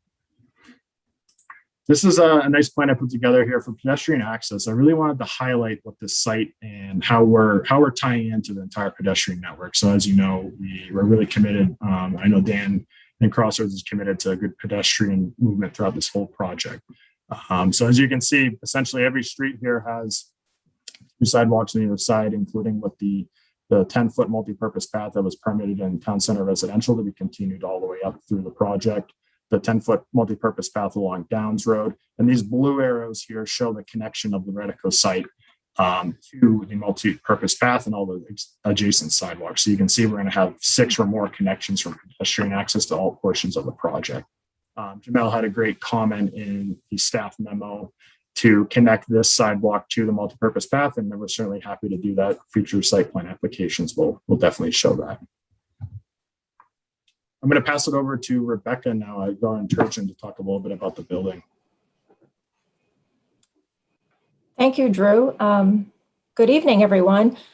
These images weren't included in your package. Oh, sorry. I should also mention Hillary Ward is an architect in our office who is also part of the meeting tonight. And as Drew introduced me, Rebecca Dillon from Garland Turgeon Architects. So these images we're showing you tonight just to get your initial feedback. We've been working on these after we put the initial package together for the sketch plan submission. So we're anxious to present these to you and see what your initial thoughts are. And as Drew had mentioned, just to recap, this is a 145 unit assisted living building for seniors. It's a pretty large building, I'm sure, as you could tell by looking at the site plan. We have a secure 30 unit memory care wing, which is on the Hackamore Avenue side of the site, right there where Drew's pointing it out. And also that middle wing coming off of the back on the first floor is also memory care. And the assisted living light portion of the program is on the wing to the left that Drew had also pointed out on the site plan that abuts where the covered carports are going, so that the residents have easy access to where they'll be parking. And then the upper two levels of the wings on the right will be the straight assisted living part of the program. And where the building is it's a significant size, it's been pretty complicated to lay out so it works well internally for those three different programs, as well as making sure that it sits nicely on the site. You know, we know that we have a pretty unique site here at the Downs where we're on the corner of Scarborough Downs Road and Hackamore Avenue. So we wanted the main entrance to be very visible, and we wanted to have a presence with the building on both of the roads, as well as making sure that the public parking with people coming to the building is close to the main entrance so they don't have to walk a long distance, and just making sure that everything is visible. A lot of people coming to this building will be seniors. We don't want to create any confusion. So we think this is working nicely on the site right now, and balancing the scale of the building as well on that corner, and just making sure that we have a nice pedestrian scale all the way around the building. As you can see, it's 2 stories in some areas, 3 stories in others. The third floor is designed within the roof line, just being very conscientious of making sure that the design is that of something you'd see in Maine and New England, with the pitched roofs, the dormers, the low porch roofs at the entrance and in other areas of the building. Right now, where the colors and the materials are very, very representative. We originally had some colors on the building, but we've taken them off because we're still just working through those details, and really interested also in your feedback before we go much further with that in the design. But we will make sure that everything complies with the design standards and the overall character of the neighborhood. The building is simple and contemporary in appearance while having the more traditional forms. And we think it'll complement the adjacent multifamily buildings that are around it.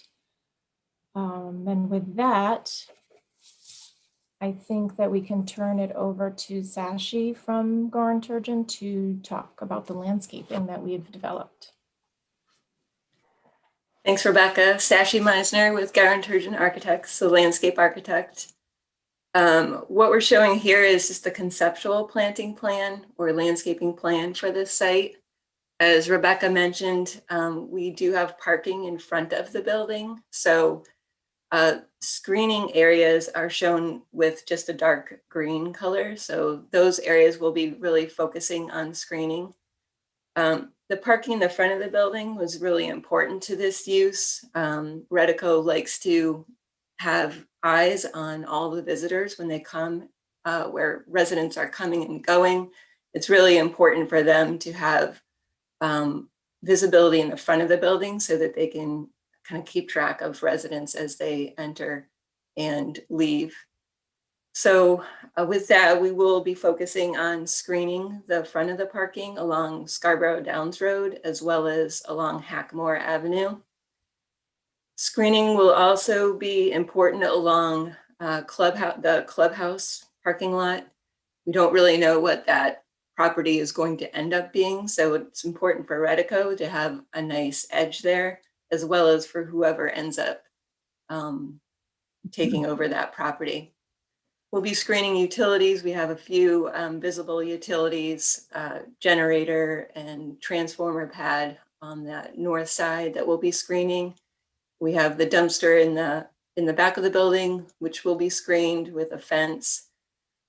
We'll also be focusing on screening areas where we have resident rooms that are adjacent to public spaces. So making sure that they have their privacy. So that will be important. Some of the lighter areas of green show more of kind of landscape spaces. So at the front of the building, we have the welcome garden. We're looking at creating just a really nice entrance. So it has a feel of coming home to your residence.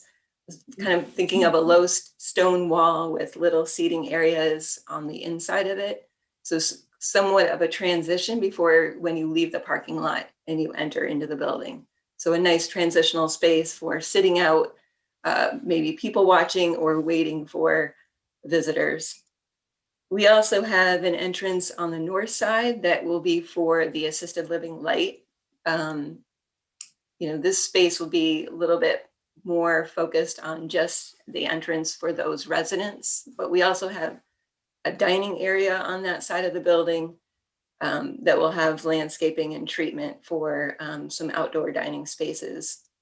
We have another canopy on the front of the building towards Scarborough Downs, right there. So that will be kind of an interesting opportunity to kind of engage people that walk past the building, kind of create an interesting social space that offers the opportunity to interact with that portion of this Downs community.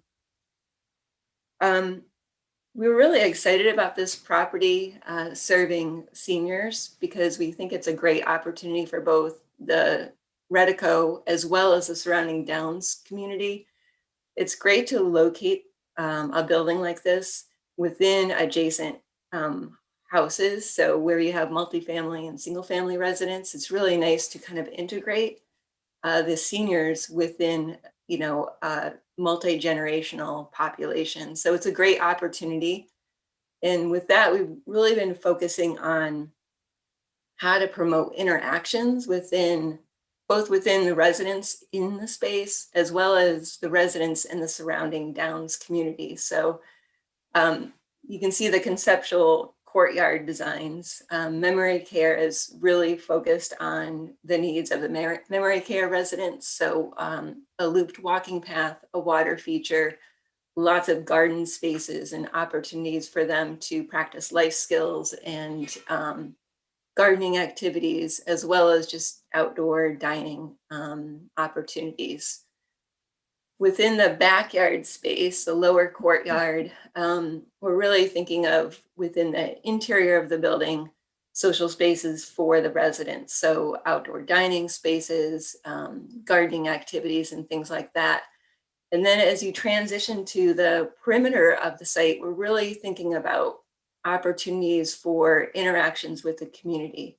So whether that might be holding an event that is shared with the community, music or something like that, or even just having sitting opportunities right at the edge of their property where you can do some really great people watching and kind of have those interactions along the street frontage. Yeah. So I think the way the backyard opens up to the residents is just going to be a really phenomenal opportunity. We're looking at the, landscaping, kind of coordinating with the wetland park that's across the street and really kind of tying it in together so it feels like a seamless part of the neighborhood.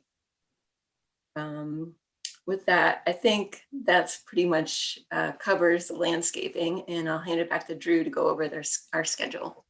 Drew, if you can hold for one moment, I'd just like to add what Sashi said is super important to us in our programming, because oftentimes seniors feel isolated when they're at a community, and we find it super important to figure out how to integrate them into the community. A lot of times they may not be mobile, but we want to provide places where they can sit and just enjoy and be part of life, even though maybe they can't get out into these activities, which is why this particular piece of property inside the Downs was so interesting to us, and we're so excited about it because, as Sashi said, the whole intergenerational, starting from the residential to the south and then moving up all the way up into the innovation district and further on, we couldn't find this in other places in the country where so many different uses are happening to put seniors in a position to be able to take advantage and feel part of that.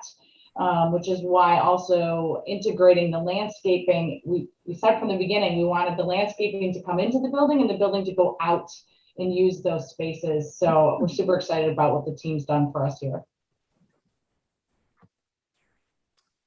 Thank you, Samantha. Quickly with the project schedule here. So as I mentioned previously, the main DEP site law level 2, we're looking at anticipated approval of late June, July timeframe of this year. We submitted back in February, and we're working along with the DEP there in great fashion. Town of Scarborough site plan, part of why we're here tonight, April to June 2021, somewhere around then. Projected building permit end of this year, with a projected start date of end of this year, early next year, and occupancy goal of the following year, so end of 2022 and start of 2023. That concludes our presentation. I do want to add real quick, though, as an update to the traffic. So this project is covered under the larger traffic movement permit that the Downs development's been working on with the Maine DOT. Maine DOT did provide a draft copy to the town and Crossroads late last week. So they're real close, working back and forth. And this project is covered under that larger encompassing permit. That being said, I'll pass back to the board and happy to answer any questions. Thank you. Thank you very much. This is also subject to public comment. If there is a member of the public who would like to make a comment about this project, please use the raise your hand function. And I'm asking Angela and Jamel to take a look and see if anybody out there is interested in speaking. I don't see anyone. All right, we've got a lot of people in the audience there. Very well, let us go to the board on this, but let me just remind the board that this is a sketch plan review, and we are giving the applicants some directions. Do we like the direction they're going in? Is there something that they need to think about that they might not have thought about at this point? Any guidelines that we can give them, the faster we can come to an understanding about what they're doing and they can understand what we look for, the better chance we have that we might actually help them meet their timelines of having this approved at least by the end of June. So let me ask the board members, and if you could remove your screen sharing so we could see the board. Let me ask the board members if they have any questions or comments. Roger. Yes, I think this is a very exciting project, and where it's going to be situated, I think is obviously going to be very highly visible to the whole Downs project development. And I'm very pleased that your approach is that you're looking at it as almost like front streets throughout the whole property. I will be kind of curious to see how you handle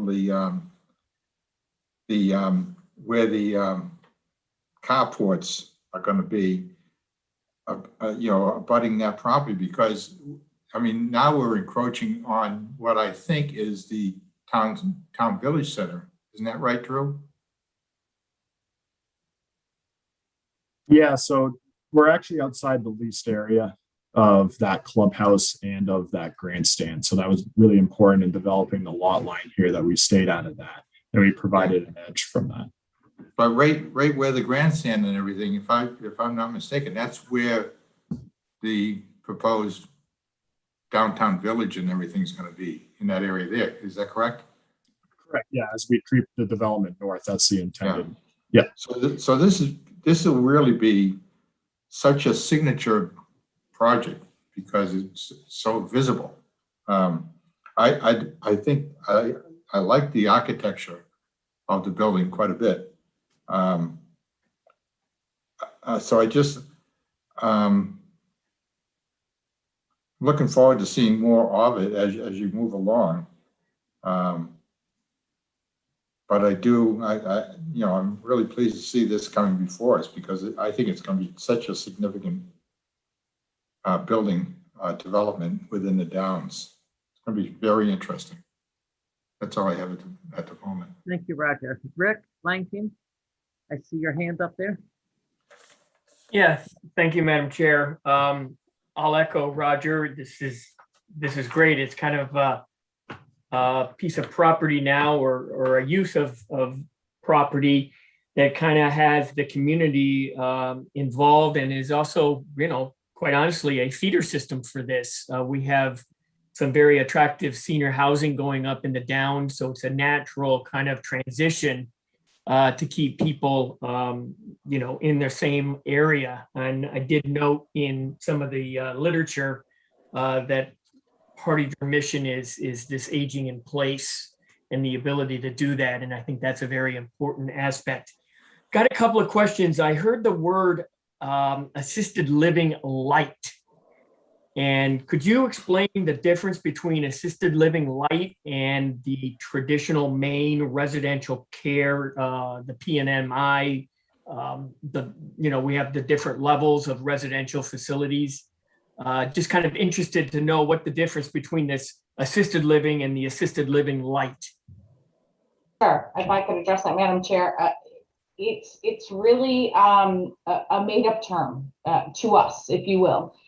Independent living is the term has been historically known, doesn't really exist anymore. Independent living by definition used to be even 55 and up or 62 and up by HUD's definition. And if you look at all of our buildings, again, with 60 plus of them, our average age is about 82. People are staying in their homes much longer. So this building will be licensed entirely, and I'm going to ask Rebecca, because I might get it wrong, under which actual licensing class it is. But go ahead, Rebecca. Sure. So we're licensing it under, I'll back up a little bit. The state of Maine has an assisted living license, and under the assisted living license, there's different levels. So we're looking at level 2. Which is, yeah. So, and the reason we do that, to your earlier point of being able to age in place, as buildings typically lease up, a resident might be younger, but we don't want them to ever have to move. So we license it to that level 2 so that they can stay with us, and we can address their needs as the natural aging process takes its place. So that's our definition of assisted living light. And by the way, I'll tell you that nobody comes in saying I need an assisted living unit. They all think they're independent, which we encourage. We want them to. I hope I think the same way come time for me as well. So we encourage that. So it's really just a term for us. You know, we have 90-year-olds who come in and say, you know, I want a 1,500 square foot apartment. I'm going to take care of myself. And we say, yes, you are, Mr. Smith, and we'll do everything to help you do that with us. So your assisted living light really will have the medical component, the nursing support for that. You don't have any independent living, non-licensed in this. So, yeah, every unit will have the option of having medical. We will provide 3 meals a day to all of our residents, as well as housekeeping every day. And then the assisted living components, people may take, it usually starts, and if I get too detailed, forgive me, med management is usually the first thing that someone would take as a service from us. And then it goes up in levels from there. But we could have someone who comes in and may not need immediate medical care, but they move in with us because they have a need. Otherwise, they would go live at a multifamily apartment. Someone's not going to pay upwards of $3,000 a month for not needing services. Yeah, there's a certain amount of ADLs that are certainly needed for these residents, and that's wonderful. And I'm really tickled that we have a memory care, because that's a demographic that's underserved here in Maine right now. So that's a nice void you're filling. I do have one concern, and that is in the service area. It looks like you have parking spots, but you know, my 10 years in the long-term care industry here in Maine, and the food deliveries, those tend to be done with the smaller tractor trailers. I don't know if you've seen the Cisco trucks out on the road and stuff like, and I'm just wondering how the service component is going to be met with this parking layout that you have. I think I understood you to say it's somewhere in where the dumpster is located. I only see like a double door there. Yep, so that's what you historically call the back of house, but as we've said, this has been a fun Rubik's Cube in that there really is no back of house, right? We've got all of our sides are forward facing, or ultimately will be, which has been a unique opportunity and challenge for us, but obviously we still have to service the building. So what we do, again, because we have the buying power that we do with 60 communities is, and I'm not sure which food service, your point of Cisco or whether it's Gordon's, we dictate what type of trucks they can come in, and because we don't want the large tractor trailers either, especially in this community, given the exposure. So we'll have them come in the smaller box trucks. It might require more deliveries a week, depending on how that lays out in our consumption in this particular building. But that would be our preference, and that's what we do at our other communities who have a situation that occur like this. Yeah, it's a challenge. Just knowing the fork trucks going in and out, and double door only. I'd be interested to see how it all plays out, but that's going to be a bit of a challenge, I think, to make sure that adding more trips only adds more traffic, and Sure. It does present its own set of problems with that as well. So I think it's something that the team needs to be conscious of and work closely with staff to make sure that the needs are met. And finally, I think there is a there here, most definitely, and it has a perfect mission for being in the Downs, and I applaud that. I only have one other question, and it goes back to, will there be Medicaid, main care offerings for this facility, or is this all going to be private pay? It's currently intended to be all private pay. I'll tell you, as a privately held organization, we adjust based on the markets that we're in. We have other communities in Florida that when we originally programmed them, they were also private pay, but the market shifted. So Sure. Okay. And the Downs has done a great job in making sure that there's a scalable housing for all classes, and some very affordable senior housing going up there. And so I can see where maybe those are going to be your feeders for this later on in life. So it would be bad. It would be detrimental to the whole Downs complex if we restricted it just to private pay. Sure, I'll also. Get out there. But those are the kind of things that thinking about the bigger picture of the Downs and what it can bring to the community here in Scarborough. Sure, and I think it's going to be fun working through the challenges. Thank you. And we set aside voluntarily. It's invisible to you, but in our underwriting, we set aside 5 units with no services, assuming that we could take in 5 residents. You could offset some of the costs, sure. Yep. So we did that ourselves. We didn't have to. We're trying to be, we're mission driven, and we understand that people can't always afford this. So we did that ourselves. We're setting aside 5 units, assuming that people just don't have the means. Well, we're always welcome to have new businesses in Maine, and your company may be a new one, and but Mainers are Mainers, and we like to take care of each other. Thank you, Matt. Thank you. Thank you. Jen?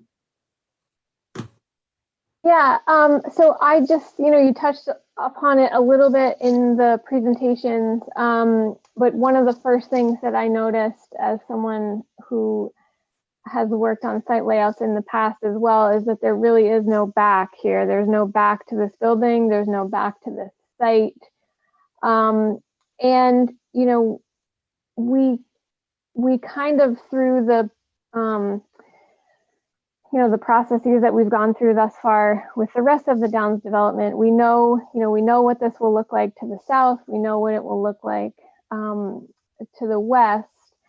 And so I guess and I understand that this applicant certainly, and to some extent, perhaps the rest of the Downs team may not know either, but I've been listening with the thoughts about what this site will look like from the north and east. So from those 2 sides that we don't know yet what will be there. And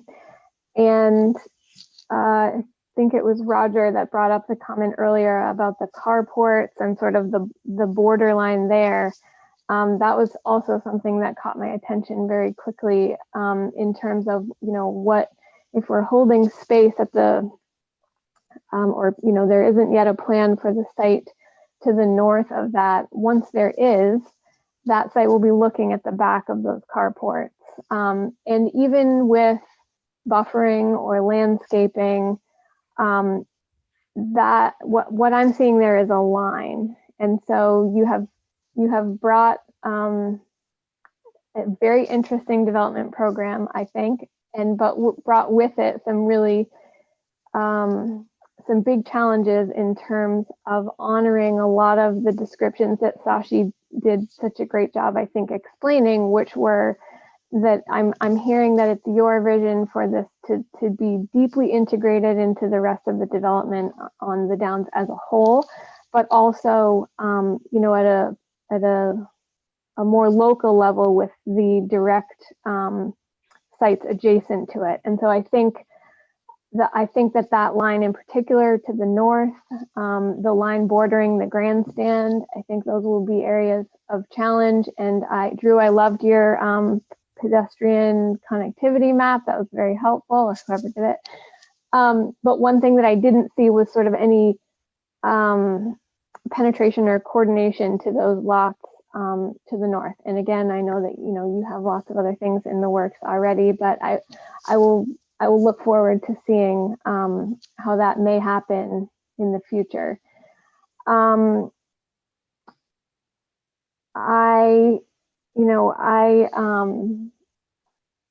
a little bit sad that we have this parking area at the corner of Hackamore and Scarborough Downs Road, and I only say that because I know that for anyone to come to us with a development program that's this far along, obviously you've read our ordinances, obviously you've considered your own multitude of needs, certainly.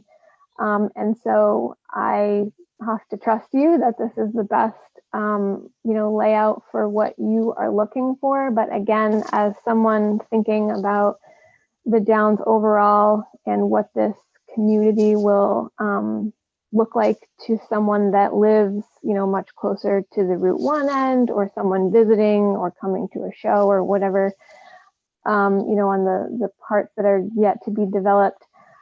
You know, this is a part we're sort of, you know, 3 chunks in. That's not a very glamorous term, but you know, as we approach this like very exciting, dense developed center, here we are, like we're almost at it, right? But we're at it with parking right up at the corner, and still residential. And so what I heard, I love the idea of you know, making and facilitating through design multi-generational connections. I think that's so important, and certainly a huge amenity to offer to both you and the rest of the community. But I'm curious how you're actually going to make that happen. And you know, there's a couple of I'll let you and your very skilled team here think that through a little bit more. But you know, things like this space right up with the awning that you were talking about, the space closest to the Scarborough Downs Road.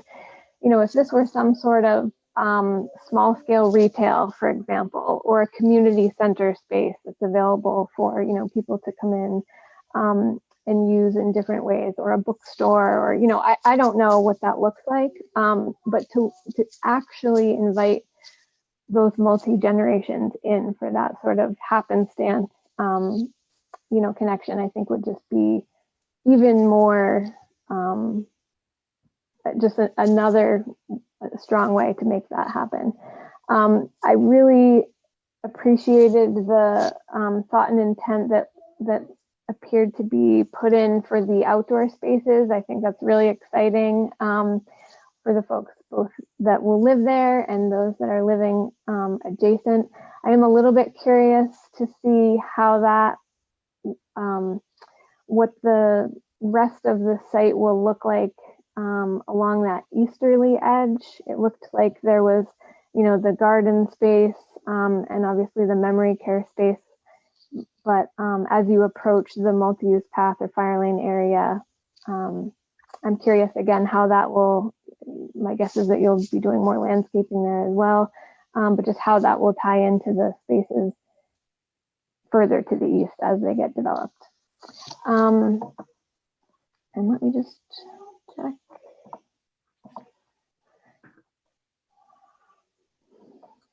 I think those were the biggest points that I had. I agree that this is, you know, could stand to be a really great addition here, a great succession plan for some of the other residential units that we have. And I just look forward to seeing how you continue to build it up. Thank you. And Jennifer, the team said that someone would be sad about our parking. So now I know it's you. I'm sorry that it's me. No, we had a lot of give and take around that, and we'll explain further the functionality of the building. We just couldn't give it up because often, as I said, our residents are 85 and sometimes their adult children are in their late 60s, early 70s, and we have to provide a place for them to run in and out and see their parents. So there's a reason behind it. We'll tell a better story about it when we come before you formally. Sure. So, you know, as I was listening to the presentation, some of my questions were like, well, I wonder if they could do separate buildings and maybe site a building in that corner. Or I was curious about how much of your operations, you know, do you have a core of this building, food service, for example, that may go on to service other wings. And so, you know, I get that. The idea of having a prominent main entrance so that people aren't confused about where to go. I understand that too. So, you know, I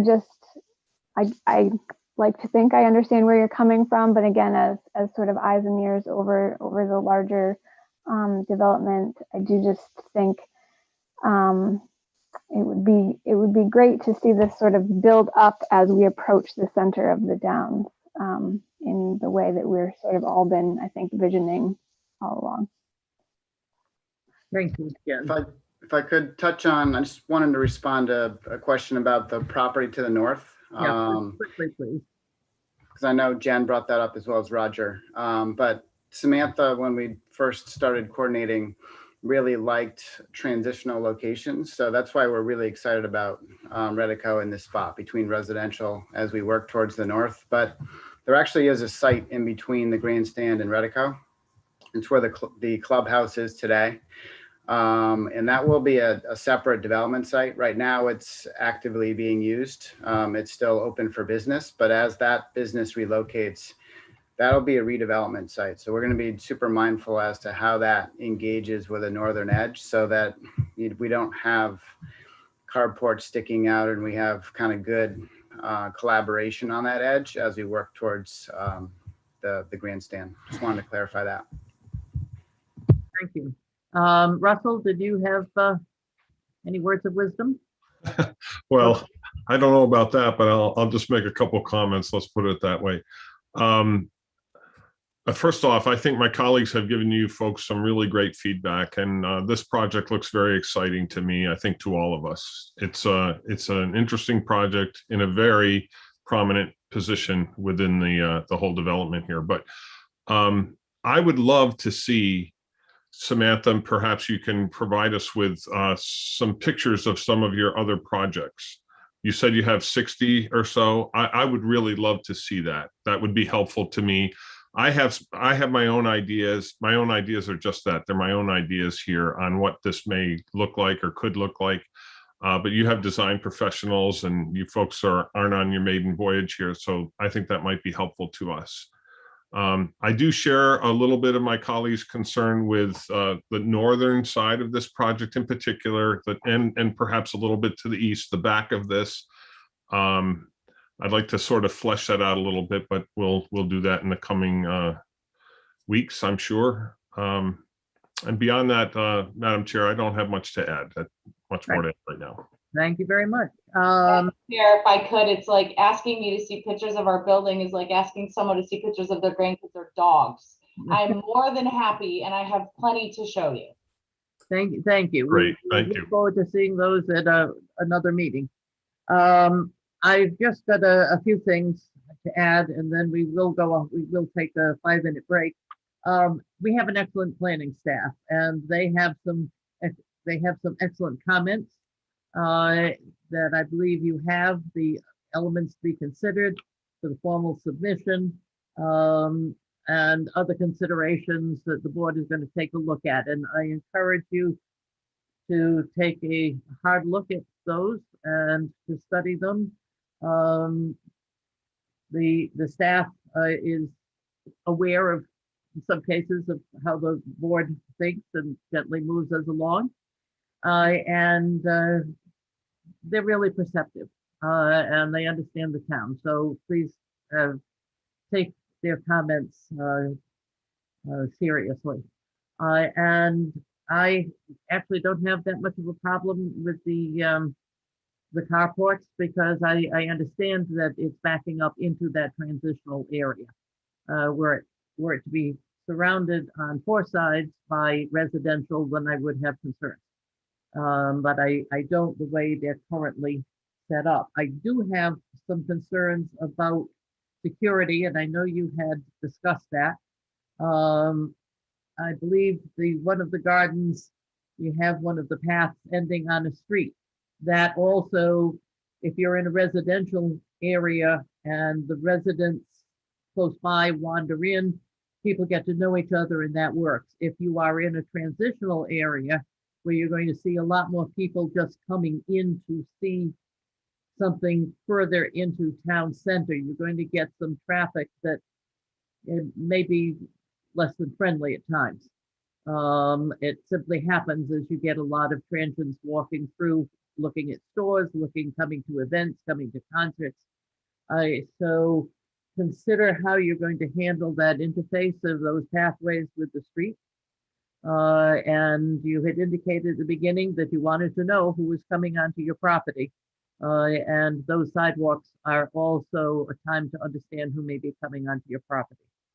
I had a concern about the memory garden. I do think it's beautiful, but I do suggest that you check with the fire department just in case they would like some sort of a pedestrian exit from that garden if people had to use that um, as an escape route. The dumpster where you have it is right up against that memory garden. So the screening is going to be very important. I second all of the comments about as robust landscape as possible, because the parking lot is kind of in front, and we try not to do that, but I'm not clear where else you could put it. But think about how that lot is screened from the street.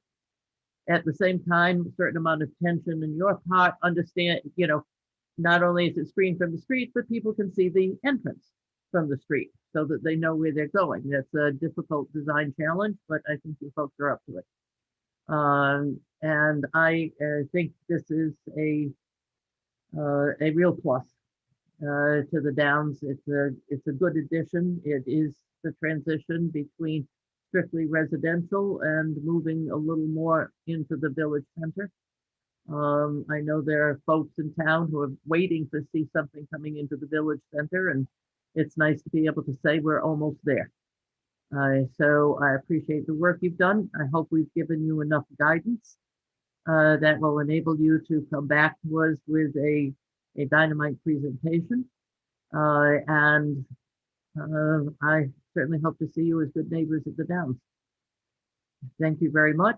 And folks on the board, if you would take a look at your watches or your cell phones and take a break, and we will come back in 5 minutes from whatever time your cell phone says right now. Thank you very much. Thank you very much. Thank you. Good Thanks. evening.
Okay, my watch says 5 minutes are up.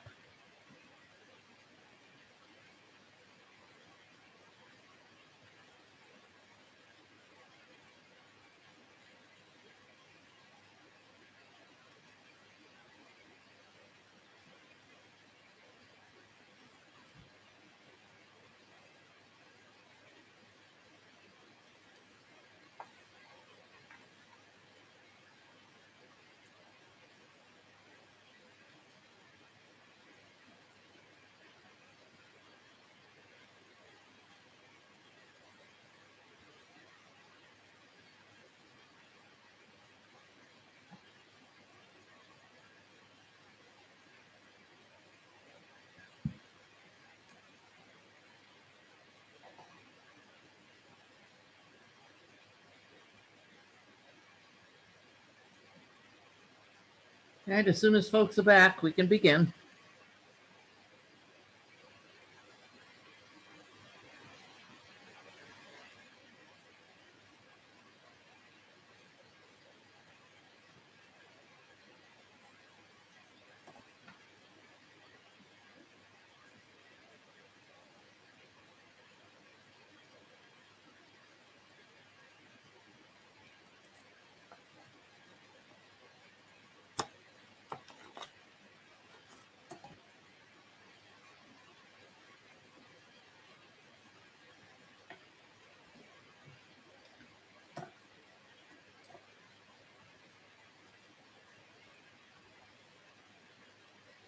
Roger, you back?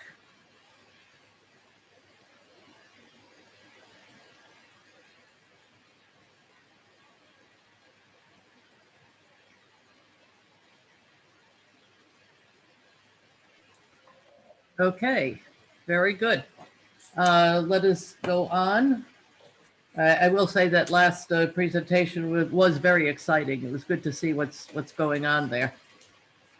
Our next item is Foley's Fitness LLC requests a site plan amendment review for 33 Higas Parkway, Assessors Map R50, Lot 34E.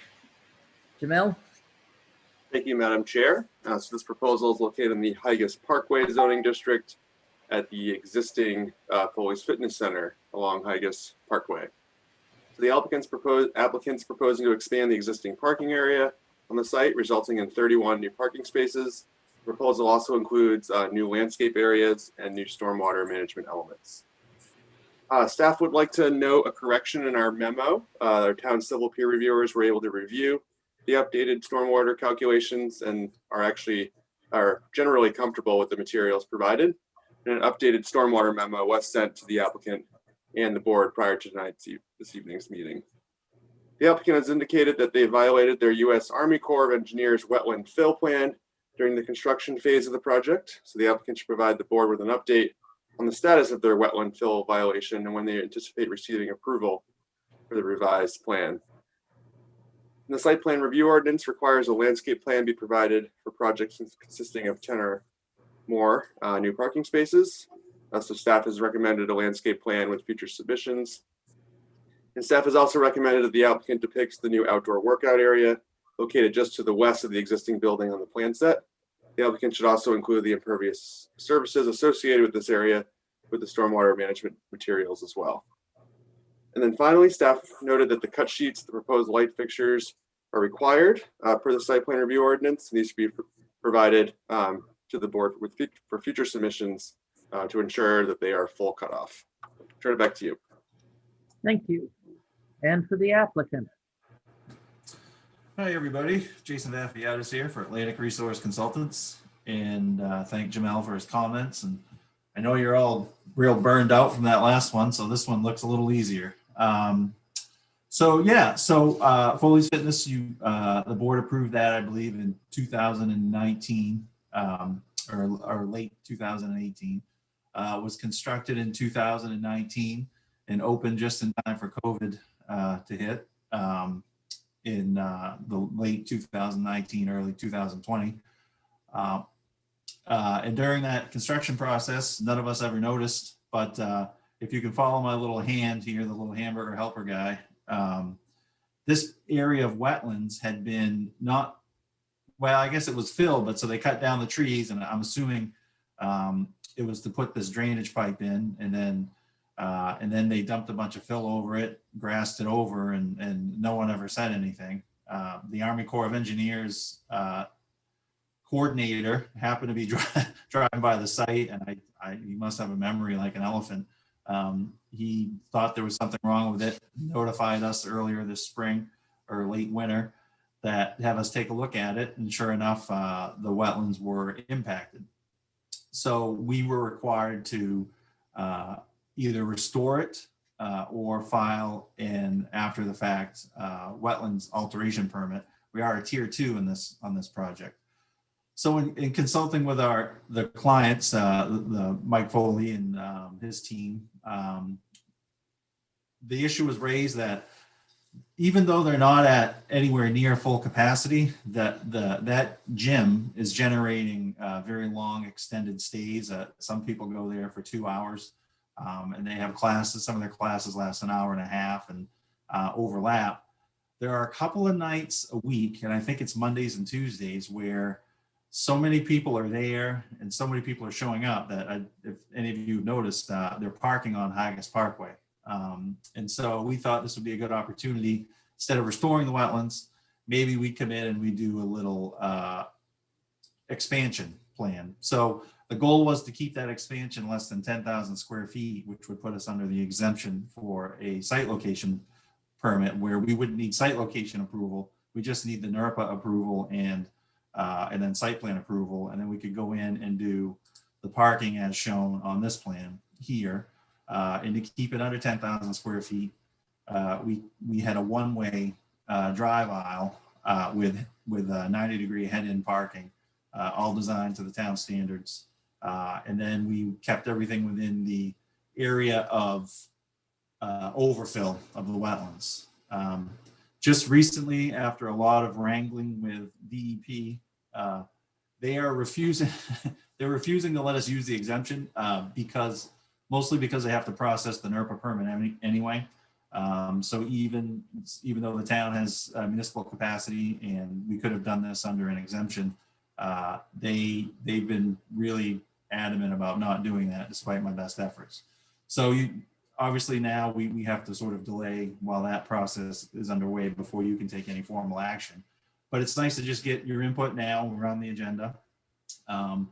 And I might actually ask if you have any opinions on, since we can go over 10,000 square feet now, the clients are looking at potentially needing more parking based on the fact that COVID protocols are being reduced, and they're looking at an increased capacity within the gym. Memberships have been good.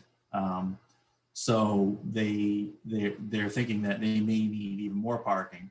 And so what we might do is just add a little more over in this area by extending this drive aisle and maybe doing a one-way loop, much like we've done. We'll avoid the wetlands and just, add another 25, 30 spaces this way. And then really make sure we're keeping people off the Haggis Parkway, because that's one of my biggest fears is, someone's out there at twilight or whatever and get out of their car and, something bad happens.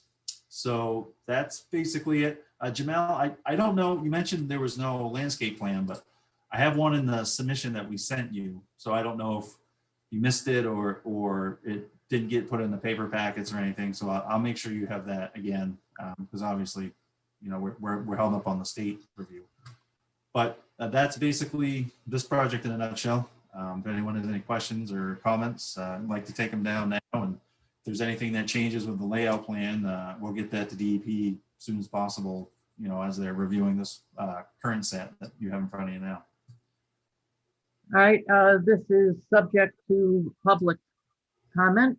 If there is anyone watching who would like to make a comment about that, please raise your hand and you'll be recognized. Angela and Jamel, if you take a look and let me know if somebody out there is doing that. Not seeing anyone yet. Yeah, I'll give them another 30 seconds. It seems like forever when you're not doing anything or saying anything and just kind of counting down. 9, 8, 7, All right, let's move on to board comments. I'm going to start this one off because there are several things that the staff have noted that I just do want to comment on. I don't know about the landscaping. I don't recall seeing that. Certainly, it could be there. Certainly, if you are coming back to us with an additional amount of parking, we are going to need that that landscape plan. I had a question or concern about the workout area. We have no plan for that, and it is part of the impermeable surface. So we are going to need a plan for the outdoor workout area. And that includes any fencing that you might have, any detail about the permeable, non-permeable area, any possible lighting. And I had a question. Again, I'd like to see some plans on that. I have a question as to what is the actual capacity of the gym, because it might be possible just to keep people moving in and adding more and more parking spaces, but at some point the gym is at capacity. And what would be the capacity? And I think I need to see that in the next application. You've indicated that you might need even more parking at some point. And at some point, we're going to have to say, I'm sorry, but you've got a certain size to the building, a certain number of people allowed in it, you've got a certain number of parking spaces, and now it's going to be the responsibility of the gym owner to be involved in client management and crowd control. So certainly as more and more people come out and COVID restrictions are released, I can understand the need of folks to run in and get rid of the COVID-20. But at some point we've got to say, or you may have to say, or the Foley's may have to say, sorry guys, we are at capacity in this facility. Does anybody else have additional information that they would like to see in the next application? Rachel, I would just mention to you that I have a landscape plan in my packet.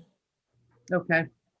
It's And out. as I said, may very well have it. I don't have it dog-eared, and I usually do that. It's the second to the last sheet.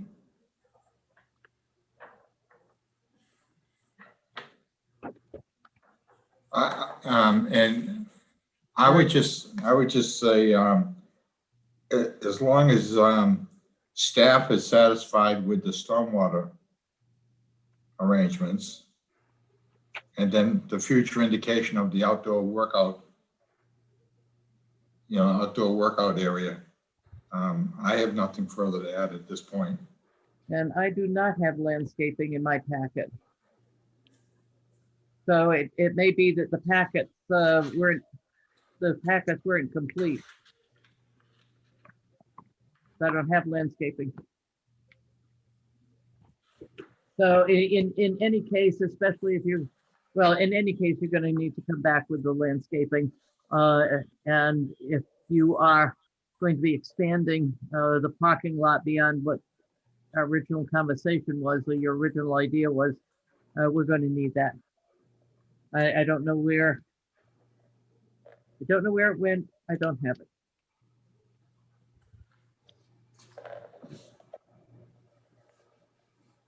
I also noted on one of the plan sets that one of the notes, that there was a note for, okay, I've got something on landscaping, but it really doesn't show the rest.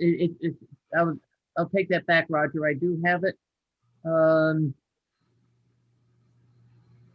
It's not, I think it needs to be beefed up as far as landscaping is concerned. It's hard to tell what is involved in the stormwater and what's involved in landscaping. But I do have it.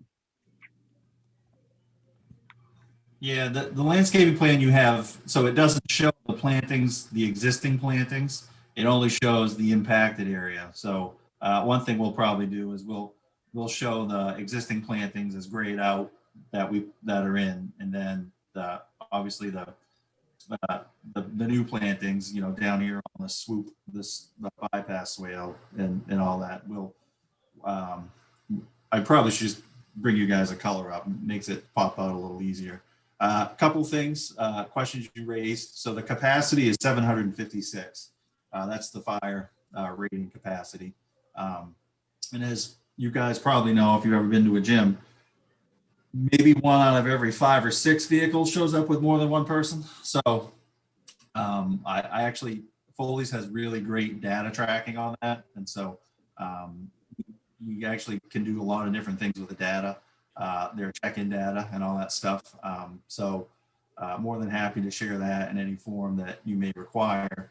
The outdoor gym area is actually shown.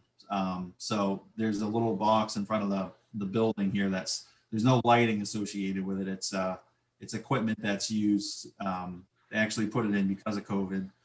There's a lot of sort of, I don't know, I like to call it like American samurai stuff. You can do a lot of different things with the pull-ups and things like that. That's out here. The surface it's like a sand, a compacted sand chip mix. And that actually is in the stormwater report. So we accounted for that. That was actually a change to the as-built. That was installed pretty close to them getting their occupancy permit. So that's probably why it doesn't pop out at you, because it became an existing condition in our plan. So I'll do a better job of labeling that going forward.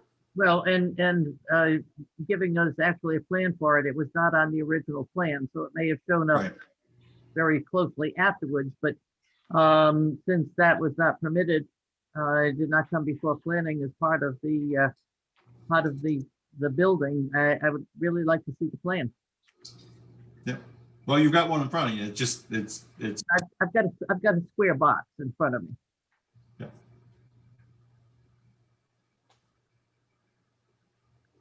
Yeah. Any other comments from the board?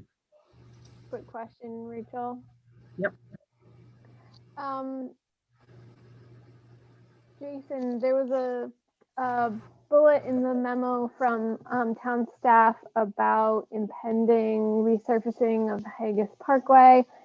And I was curious if it didn't appear to me on the plans that there would be any work within the right of way or back into the parkway itself. Is that correct?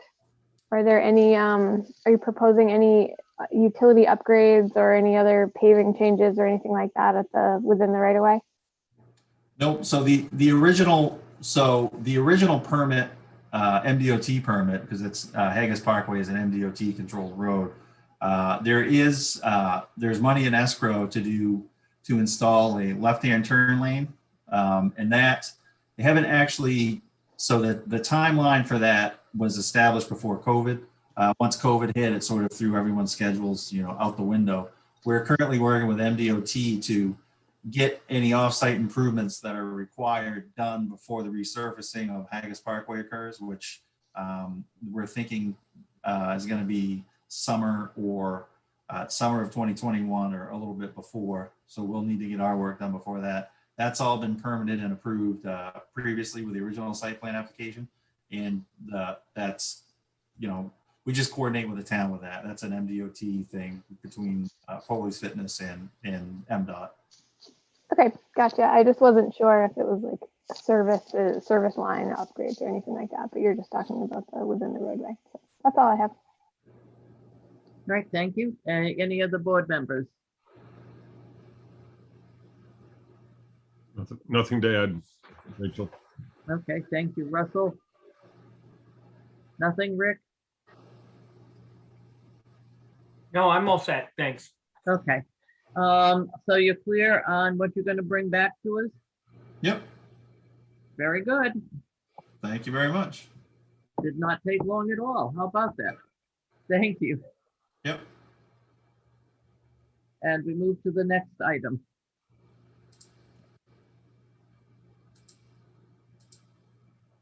Item number 10.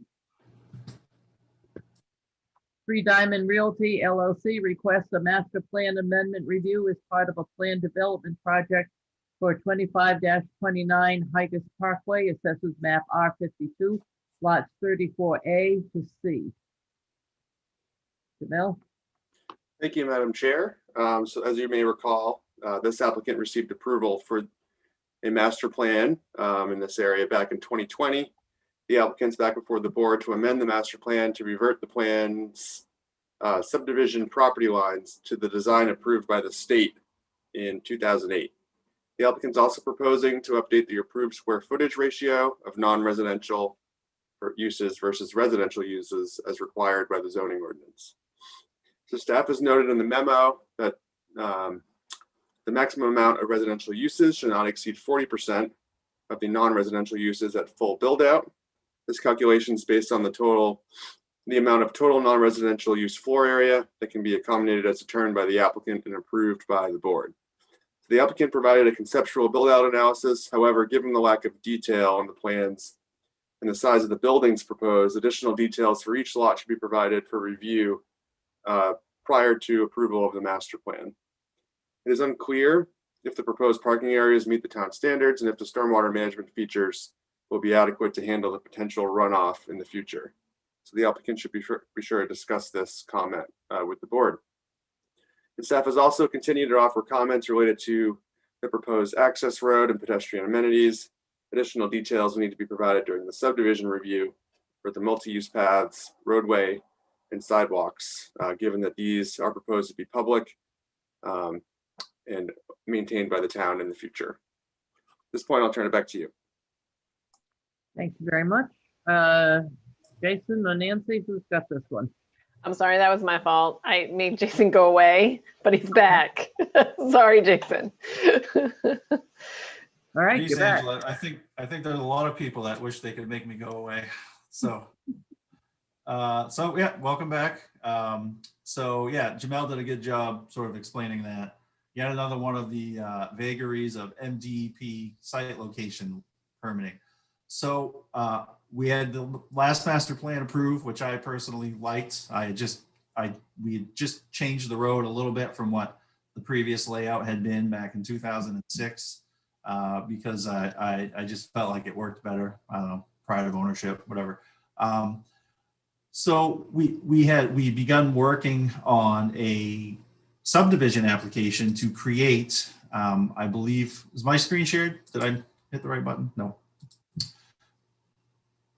So we had submitted a subdivision application on the old layout preliminarily to the town. It didn't get to you because I was working with the DEP. We actually have 2 or 3 commercial users who want to come in here.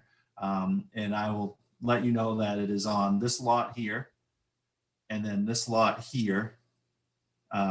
These buildings are sized appropriately for what they want to do. And the parking is appropriate for that. So those are, as soon as I can get through this step, you would see a subdivision application for this road coming in here to create all of these lots around it. This lot already exists as its own lot.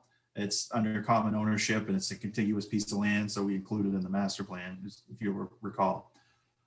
During the time that DEP was, so I'll back up a little bit. So the DEP was making this a major subdivision amendment application within their office, which was problematic for my client because that was actually going to be a long review process that opens up there's 25 sections and they would review those again. He didn't want to go down that path because it just was adding time to this where we have users here that are waiting to sort of get in if we can do the subdivision application. The path of least resistance sometimes is to go backwards. So it was decided that we could amend the master plan that had previously been submitted and approved to redo the lot lines that were on the 2006 plan. So if you're getting confused, it's okay. I still am sometimes as well. So in the process of doing that, we had another user with a potential 120,000 square foot industrial, single story industrial manufacturing space. Thought it would be a good idea that if that was potentially going to come forward, that I could should put it on the master plan. Otherwise, you may have required me to amend it back to this anyway. We don't know if that use is going to proceed. We know that these two are. I'm actually under contract for those. So we just need to get this subdivision application process created so I can actually create these lots and then come in with the site plans. So with respect to a lot of Jamel's comments, I don't know, this parking for the large user was actually calculated based on the number of employees and shifts that they have. And we try to do a good job of making it work and getting everything sort of in there.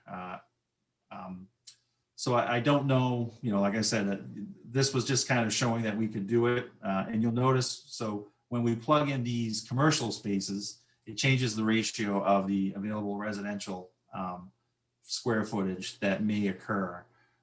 We didn't want to say, oh, we're adding 120,000 square feet. We're taking the full 40% of the residential. We lowered that ratio. I think it's like 28 or 27 compared to the previous application, because we really don't know. This may never be a residential use.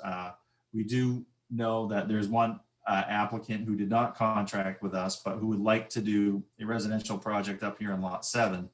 And he is patiently waiting for us to get through this process again so that he can, we can do the subdivision and then he can instigate his permitting process up here.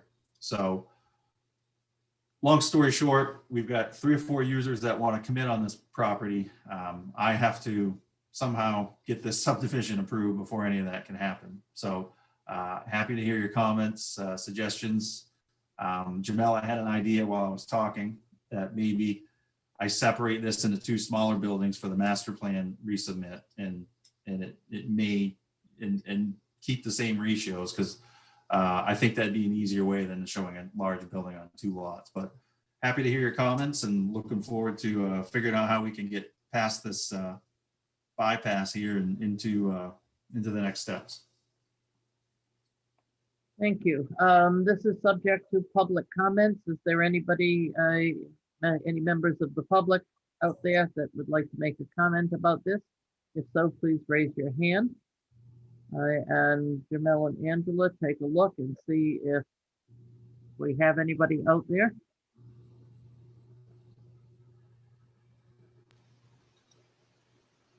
Not seeing any.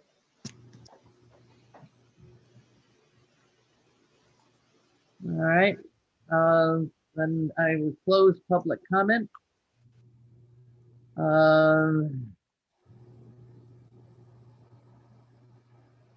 And Jamel, I guess I would like you back a little bit to talk about, to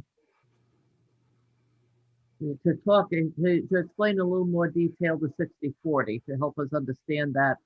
And when the calculations come in. Sure, I can try my hardest. It's a pretty complicated ordinance. But basically it's based on a conceptual build-out analysis for the 40-60 ratio. So our concerns with this project was that the 120,000 square foot building, we just weren't sure if there was enough land area really to have enough parking and stormwater associated with for such a large building. So I guess I'd ask Jason to just provide the board with a little bit more detail to make the conceptual review a little bit easier and more thorough for the record. Does that make sense? Yeah, I think that would be helpful. No, certainly. Yep. And that's certainly something we can do pretty easily. Yep.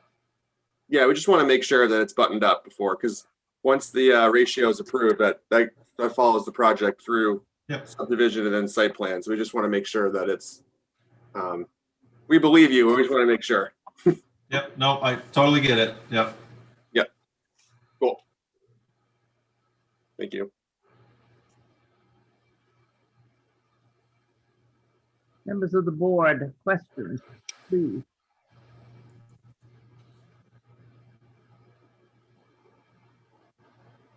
You want me to go ahead with something? Go ahead. Yeah, unless I'm mistaken, the residential units, which you said may occur or may not occur, Jason, that's all predicated on the amount of commercial footprint, isn't that correct? Yes and no. So there's two. So there's no guarantees. So you're correct. So we could never exceed. So if you just look at this table, I'm sharing my screen again. I don't know if you can see it, or Jamel took me off. Can't see the table. Can you bring back the table? There we go. Thank you. Yep. So yes, Roger, you're correct. So ignore the RDUs available. That's a separate calculation. So currently in front of you, there's the 120,000 square foot user. So it brought our total commercial space up to 188,200 square feet. So, and then I just threw a number. So we know 48,000 square feet is approximately what the multi-story project, multi-story multifamily project would be up along Higas. That was part of the original approval. I think there was we had put that in there at 36,000. I think this one maximizes their footprint on that parcel. So then we just assumed if another project did come along in this space, it would be roughly the same size, and that kept us well underneath that 40%. We're at 34% of the total parcel, all building uses square footage wise. With the understanding that if the 120,000 square foot use didn't get approved, we likely would have probably 80,000 in there, and then this ratio would still hold into the 60-40. And as I think, Jamel, correct me if I'm wrong, do the master plan submissions have to be reviewed every 2 years, right? It's a 2-year process, and then you have to update it and come back? I don't think so. I think once you set it, I think we got rid of that provision. I can double check.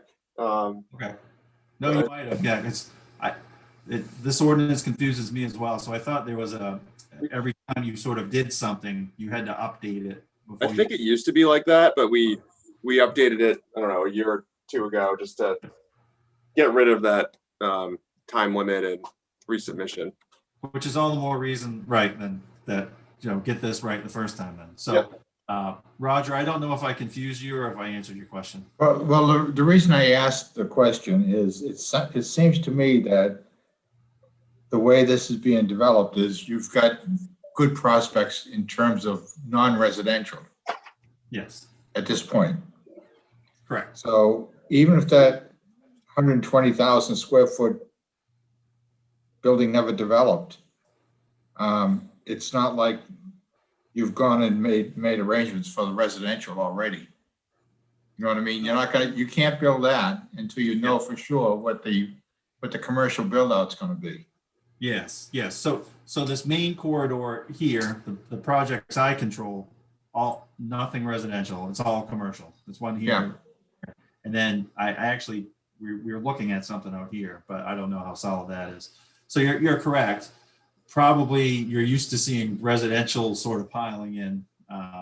Other than this project, that this is all going to be commercial, and that's, I'm confident in telling you that these are not shovel ready, obviously, but they're pencil ready as far as I'm concerned. Trying to get them in. So right. And so obviously, we represent our clients' best financial interests. So we wanted to have the ability to have another residential project tucked in over here. That may have changed when this user came along, because then, it's kind of a large scale industrial building. So maybe this is going to be something similar versus trying to get residential to work in what's clearly going to be a commercial corridor. So I guess my question is to Jamal then, if we approve this amendment, it's based on that 120,000 square foot commercial building, correct? So if it turns out that develops and only say a 50,000 square foot commercial building develops, they'd have to come back and they'd have to get a new amended plan. That Yeah, would so further, it's based on the non-residential square footage.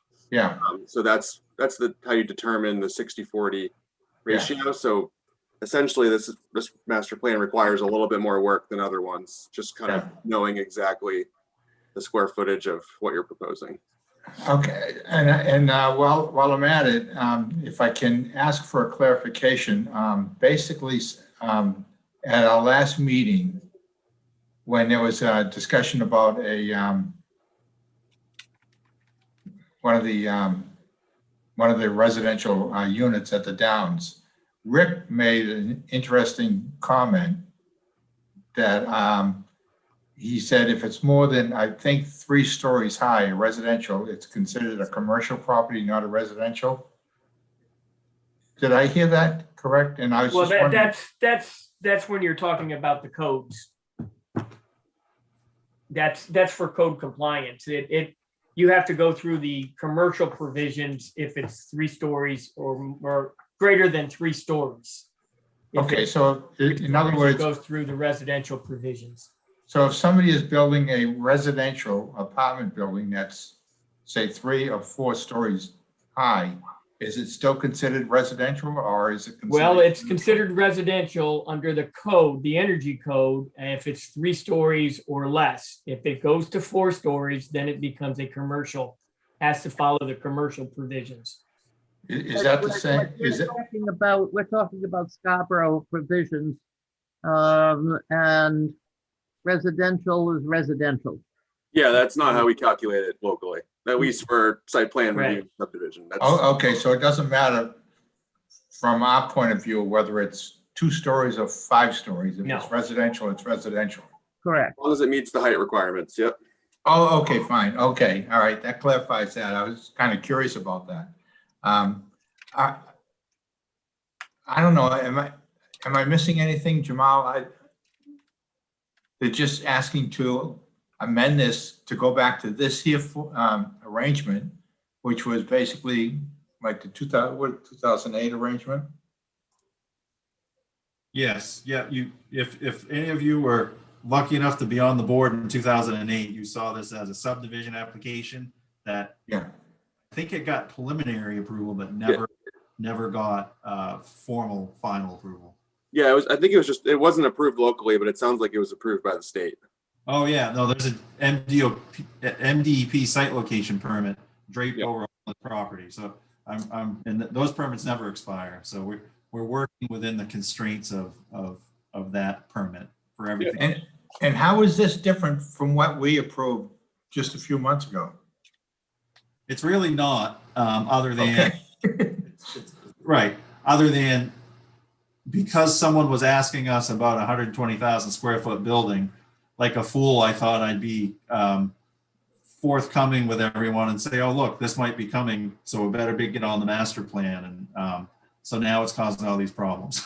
So, yeah, so I can't guarantee it's coming, but. What was on the plan? What was in place of that 120,000 square foot building that we approved? It was probably about 60,000 worth of more buildings similar size of what you see in the front of the road. So okay, I guess 12,000 square feet. Yeah. I guess I'm not seeing what the I don't know. Is there any reason we wouldn't? Roger, I'm with you. I'm still confused as to what actually we're trying to decide. If we agree to what we see here, does that mean that from now on, that site must have 66% commercial and 34% residential? In other words, does that lock in that percentage? Unless it gets amended. The 60/40 is the goal. It doesn't matter in which buildings, it just matters with the square footage of non-residential versus residential. So long as it doesn't need to be, as long as the 60/40 is met. So I think Jason's onto it. for the next submission. Yeah. It does lock it in though. Once the board approves it, that's the amount of square footage allowed for both residential and non-residential. Okay, yeah, that was my question. Yeah. So that doesn't allow the developer any wiggle room, doesn't allow the town any wiggle room. Unless the master plan's amended. Right, yeah. And it could be amended to be less.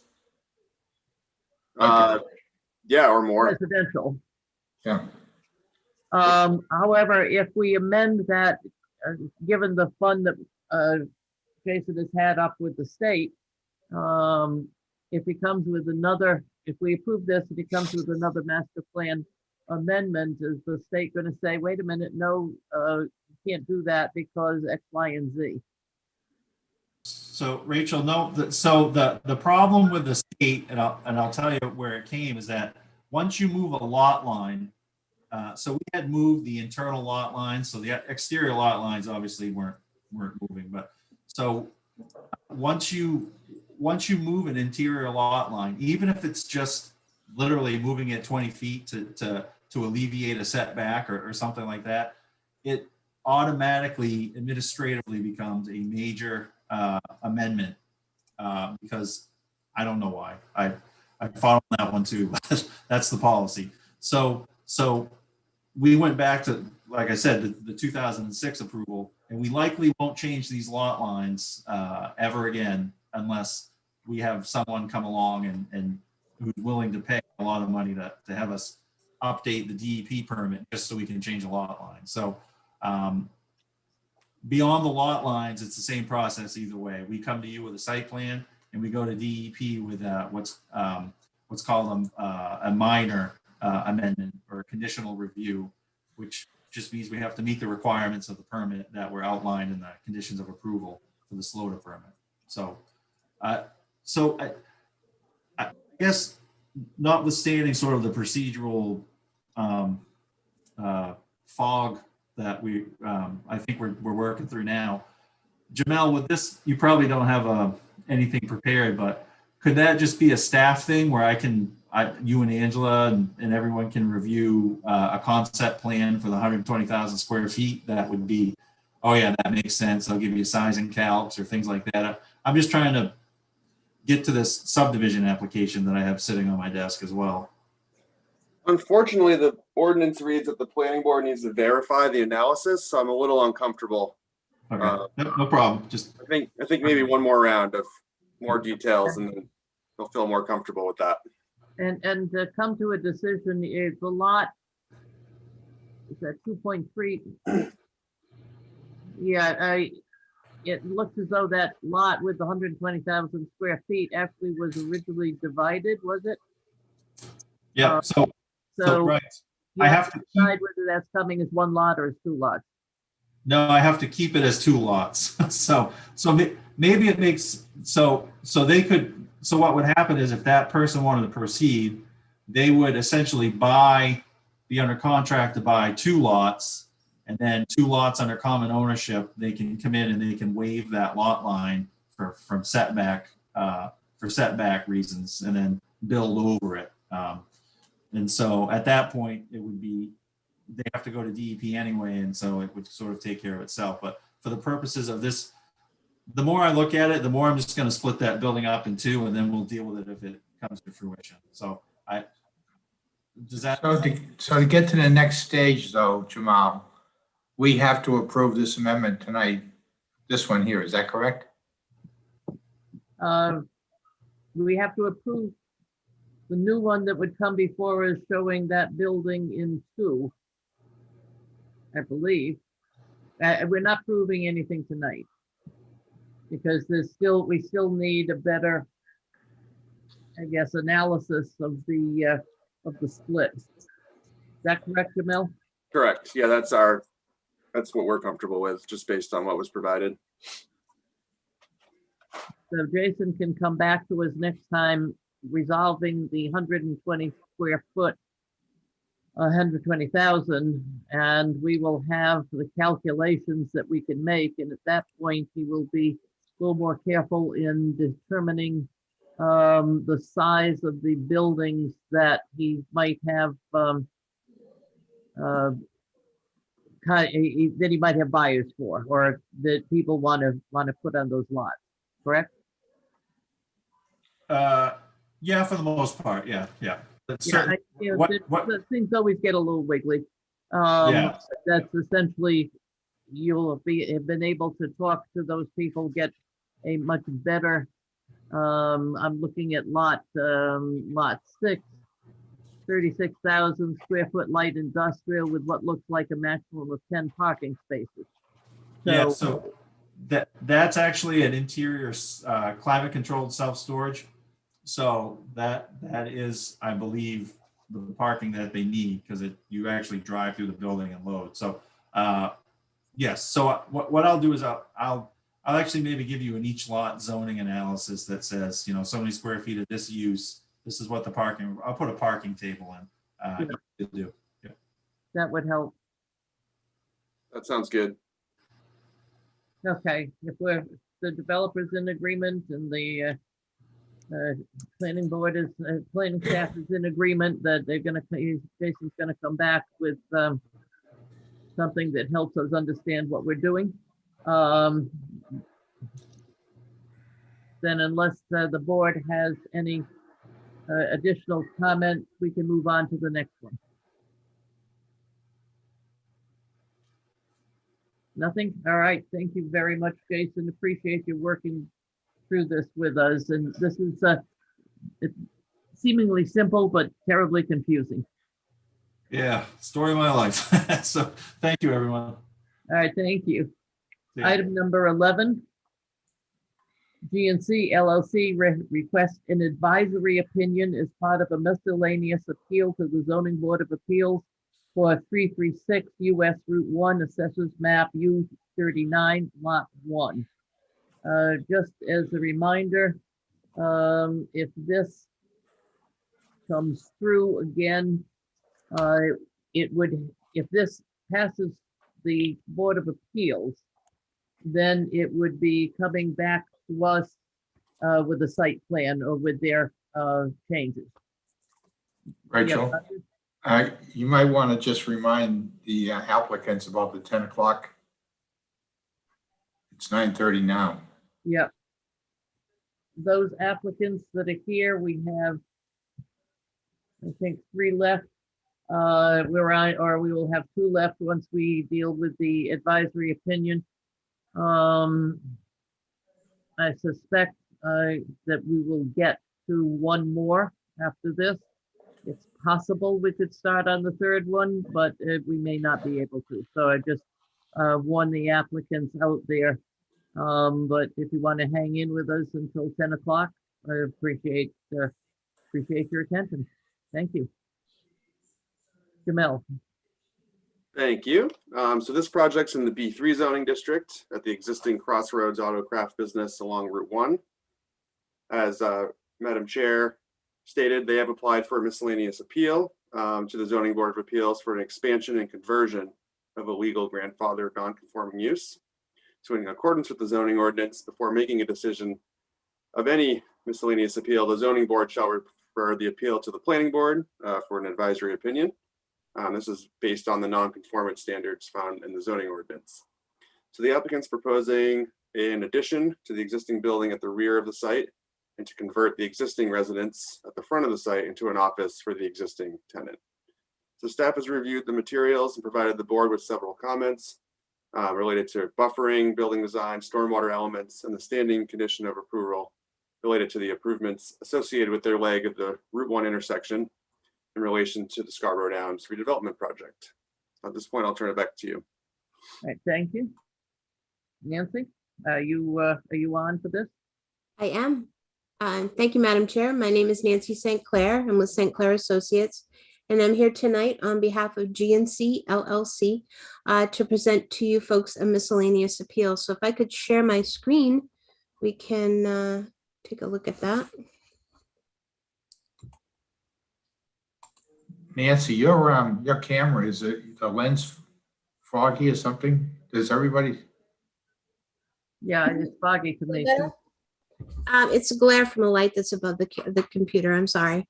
It's okay. I thought you were calling it from Los Angeles or something. no, right here in Maine. So can you folks see the screen now with the rendering here? So Madam Chair, as you noted, this is a multi-step process that we are involved in for a miscellaneous appeal. So the first step in the process is to seek an advisory opinion from you folks on the planning board to give to the Board of Appeals regarding the miscellaneous appeal for the use and the expansion of a grandfathered non-conforming use on this property. After that process, after we meet with you folks, we would then go to the Board of Appeals to seek that miscellaneous appeal to be allowed to expand that use. After that approval, we would then come back to you folks with an amended site plan to address the site changes that are being proposed as part of this program. So we wanted to take the opportunity tonight to sort of give you an overview of the project and to give you an opportunity to get some initial feedback for us. But we will be going to the Board of Appeals as part of the next step in the process, assuming you folks feel that it's appropriate to proceed. So just kind of in an overview, the Route 1 corridor is right here. The access to the downs is in this location here on Route 1. We have a site that has been owned by the applicant for over 25 years and has been used as a garage and shop business for even decades before that. And there is an existing house on the frontage on Route 1. Back in 2018-19 timeframe, the board members may recall, we were before you folks for another miscellaneous appeal, and that was in association with some work that had been done on the slope in this area here, which allowed the expansion of the display area for vehicles over into this area here. If you recall, we obtained an easement on the property adjacent to us, which is also owned by the applicant and another entity, in order to allow that to happen. Back in 1985, I believe it was, the special exception use approval that was granted at the time restricted the number of vehicles that could be on display for sale on the property to 20. And that those 20 vehicles are displayed along the side here. They also have display areas here and on the side of the building here. So there are a total of 25 parking spaces on the site right now. They're located along the edge here, beside this building here, and this is the proposed addition location. So as you can see, the addition is going to be taking some of those spaces away. The other part of the change, if you will, on the site is the fact that this house is currently occupied in residential use. And as part of this program, Crossroads Autocraft will be using this building as part of their business for office space, that type of thing, storage. So the residential component of the site will go away. And so this is technically an expansion of a grandfathered non-conforming use because of the addition and because of the conversion of this use to be associated with the automotive business. So that's sort of where our need for the appeal comes into play. And then as part of that, with the addition, the construction of the addition in this location here, we're displacing parking that was previously approved. And we would like to be able to add some additional parking to accommodate the function and the use on the site itself. Previously on the approved plan, there were 2 parking spaces that were allocated for the house. And there's a fenced in area that's right beside, behind the house, excuse me, that will be going away. As part of that elimination of that area, we do have an opportunity to add a couple parking spaces here. In addition, this area behind the proposed building addition will become fenced in to allow a screened in area for the dumpster and those types of uses. So this addition in that fenced in area will actually displace a total of 6 parking spaces that are already on the site. So our proposal is to provide an additional area, which is highlighted in this sort of yellow, which would be a gravel area for display of 5 vehicles that would be offered for sale. Not changing the total number, there's still 20 on the site. It's just a relocation of where they would be. That allows for customer and employee vehicles to park in this area. We have 2 spaces here, 4 spaces here. These would be for display. There's 2 spaces here. And then this entire area along here would be for display. In the 2019 approval, there were 10 parking spaces that were shown in this area. We've actually adjusted the layout a bit in following more of the edge of the plateau area. So we're actually able to have 11 spaces in there. So we have, originally there were 25 spaces on the site, 20 of which were for vehicle sales and display. We are now proposing a total of 29 spaces, 20 of which will be for vehicle display and sales, and the remaining 9 would be for the business for customers and employees. So we have received the memoranda from staff with a few items that were highlighted. One is with regard to landscaping along the site frontage. Another is with regard to providing information on a traffic study given its location on Route 1. We do understand the condition that was on the approval back in 2019 for participation in any improvements that would be happening at this signalized intersection to make sure that this site has access to that leg of the intersection. If that does not happen and the applicants choose not to pursue that, then there's an understanding that this would not be allowed and all access would have to be off Nobile Avenue, which is on the side here. So we do have more work to be doing with you folks as we kind of come back in our 3rd step of the process, if you will. But that gives you a little bit of an understanding of where we're coming from and what we're proposing to do as part of this process. So at this point, I would open it up for you folks to have any questions, and we look forward to your feedback.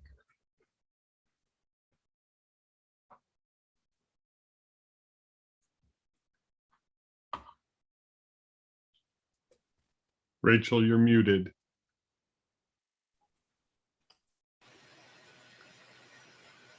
There we go. This item is subject to public comment, and if there's any member of the public who would like to make a comment, please signal by raising your hand.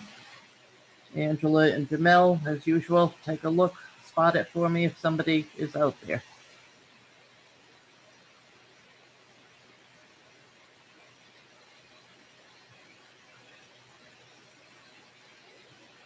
Seeing no one? No one. All right, public comment is closed.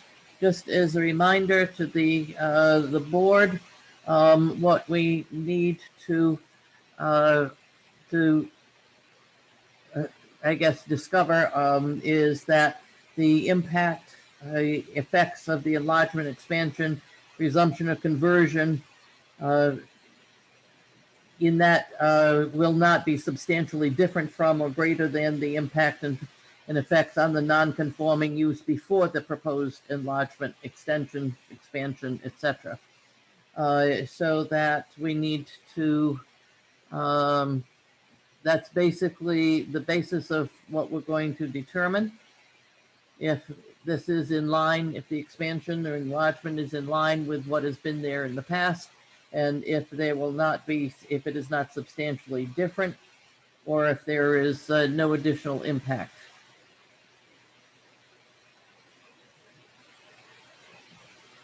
Comments and questions from the board?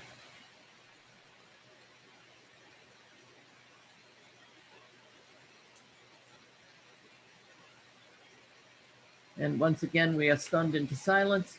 Jennifer might have something, Rachel. Who? Jennifer. Okay, Jen, thank you. I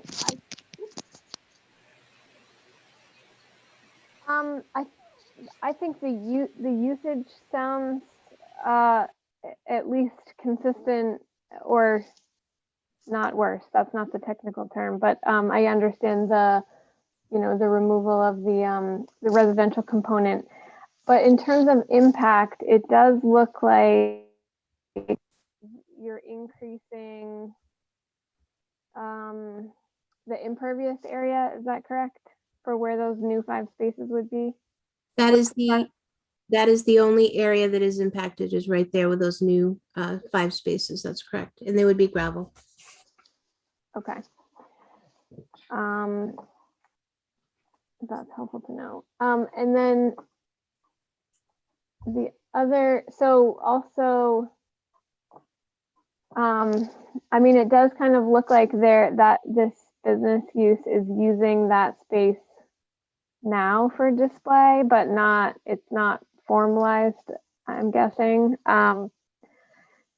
So maybe that's a question for staff. I'm just not sure if are they just kind of doing that on their own, and this is an attempt at formalizing what they are kind of already doing, even if maybe if current activity isn't necessarily depicted on a plan. Do you see what I'm saying? I think I'd actually ask Nancy to tell us where the spaces are. It's sort of hard for me to tell right now.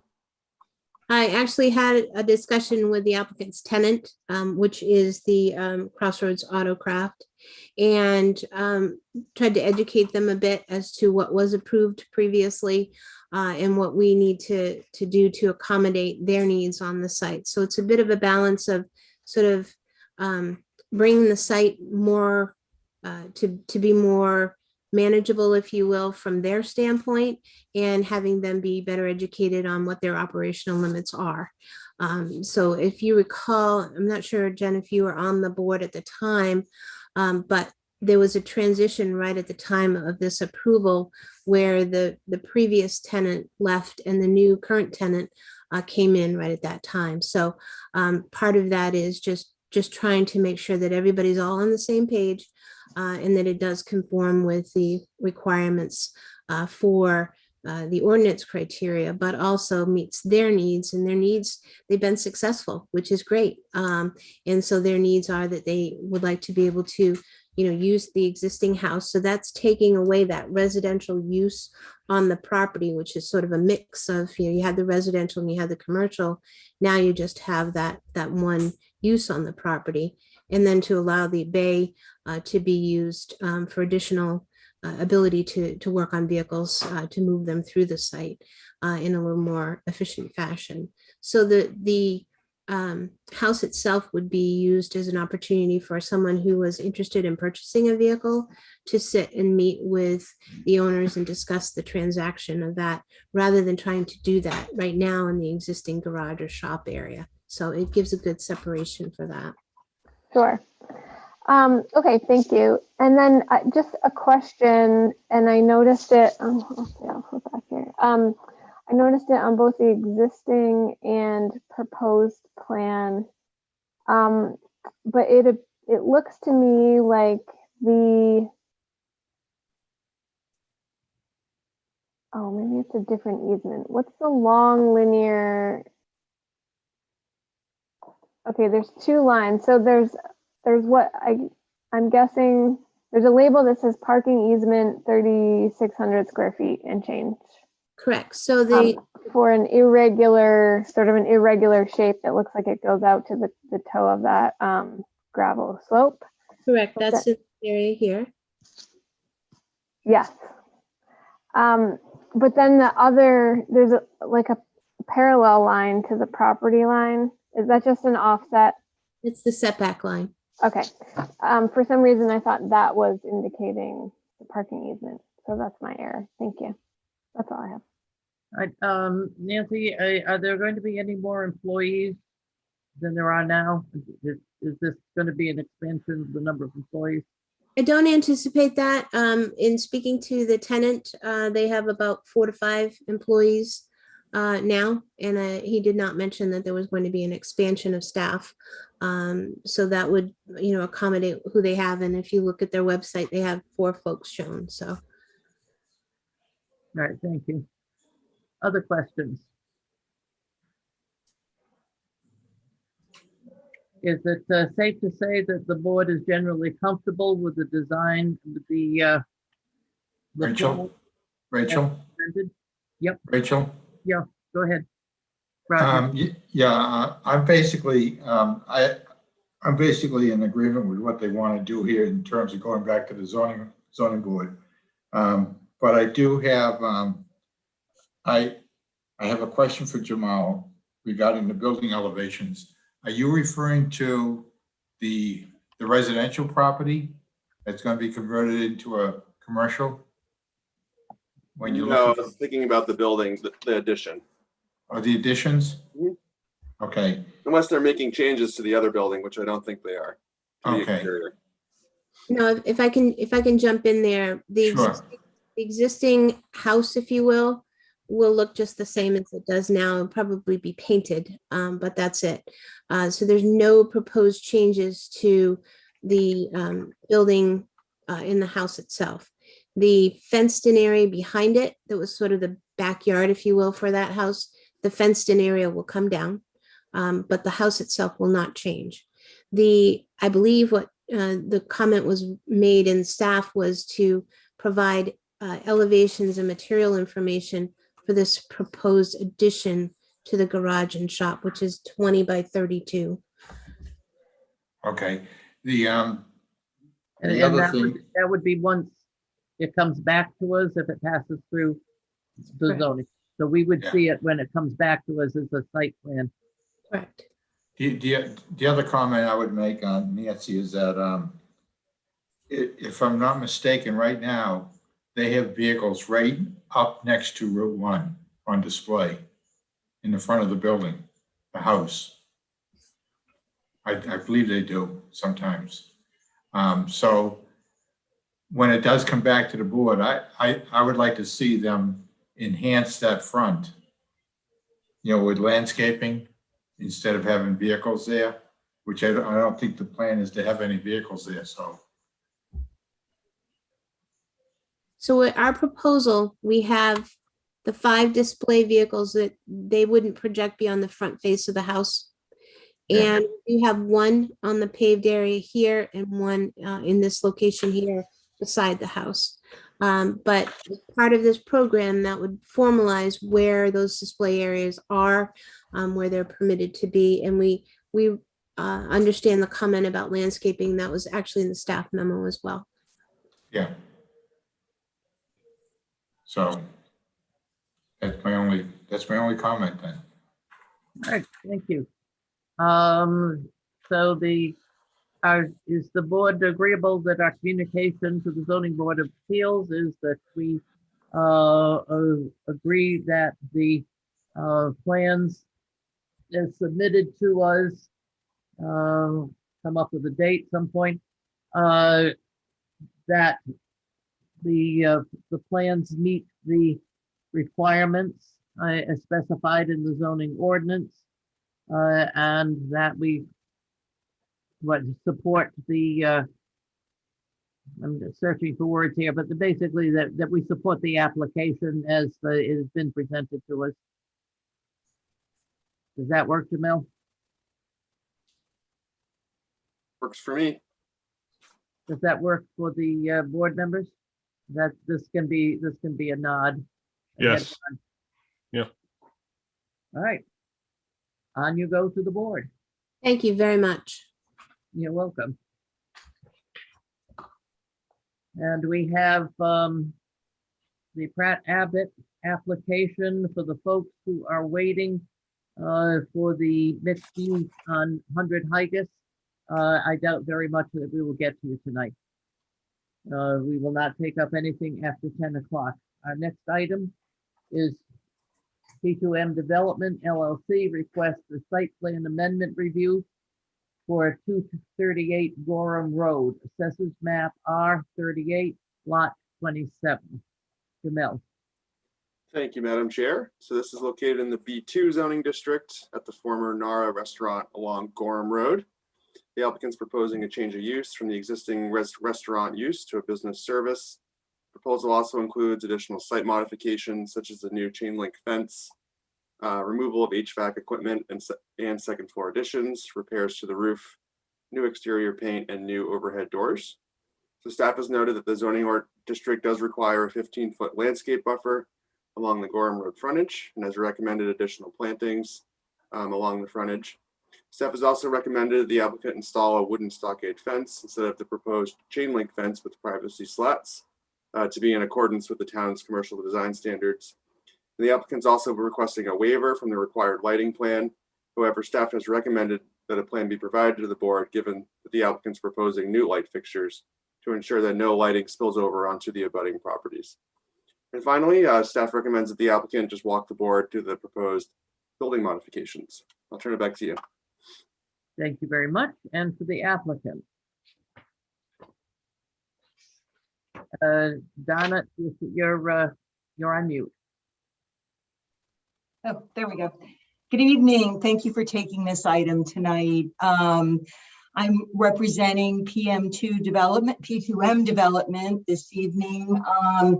For those of you that have been on the board for a little while, you may remember a NAPA application that was approved by this board. This is the same site. And that NAPA project fell through. So this, the owner wants to get this use in there and is proposing that it be used as their maintenance facility. No dry cleaning happens on this site, but just maintaining buildings, tools, equipment, things like that. So what I'd like to do is just share my screen here and take you through those items that Jamel mentioned with some pictures. Can you all see that? Oops, I need to go back. Okay. So one of the items that's talked about is the sign. And originally what we were proposing to do is to just take down the restaurant sign on this and put the address up. But instead of doing a sign plan, it is entirely likely that a new tenant, one thing just to go back, the applicant this is thought of as a temporary use, that the applicant will still continue to look for a new user for the property. When a new user is found, it's entirely likely that the building will be demolished and the site will totally be redeveloped. So what this is thought of is just something that's there for maybe a few years to get that building actively back in use. The other part of it is that there's 4 employees, maybe sometimes 5, that will be using this site. All of the trucks, all of the employee vehicles, everything will be in the back of the building. Nothing will be in the front. And there will be no public. The public has no reason to come to this site because it's not going to be open to the public. And one of the reasons for not putting a Pratt Abbott sign up is because that would indicate to the public that this is a site that's open. And so, so that is something that they want to, I just want to make that clear that this is somewhat of a temporary in nature. So remove this sign because eventually a new user is probably going to want to just have a totally different sign. In this picture, you can see the globe lights that are there. Clearly, they don't meet the dark sky proposal, the dark sky requirements. And so what we're proposing to do is to add new dark sky fixtures to the top and just use the poles if you can. Typically, you can't use the poles. If these poles can be used, they'd be painted black. If not, new poles would be put in. Right now, there's 5 of these lights along Gorham Road, and we are proposing to put all new lights, change the fixtures on all of those poles. What we are asking to do is to just leave the poles in their current location because, again, it's likely that someone new might want something different, and so we want to keep it as simple as possible. one of the, we are working on getting a landscaping plan from the fixture manufacturer, but we don't have that yet. So we're asking that we just show what it is. What we don't, we'd be happy to remove lights, but what we don't want to do is have to add new lights, because there will be no use in the front of this building. And so we don't want to overlight the building. If it's overlighted at night, it's going to make it look as if the building is open. And so there has to be security lighting, but we don't want to overlight it.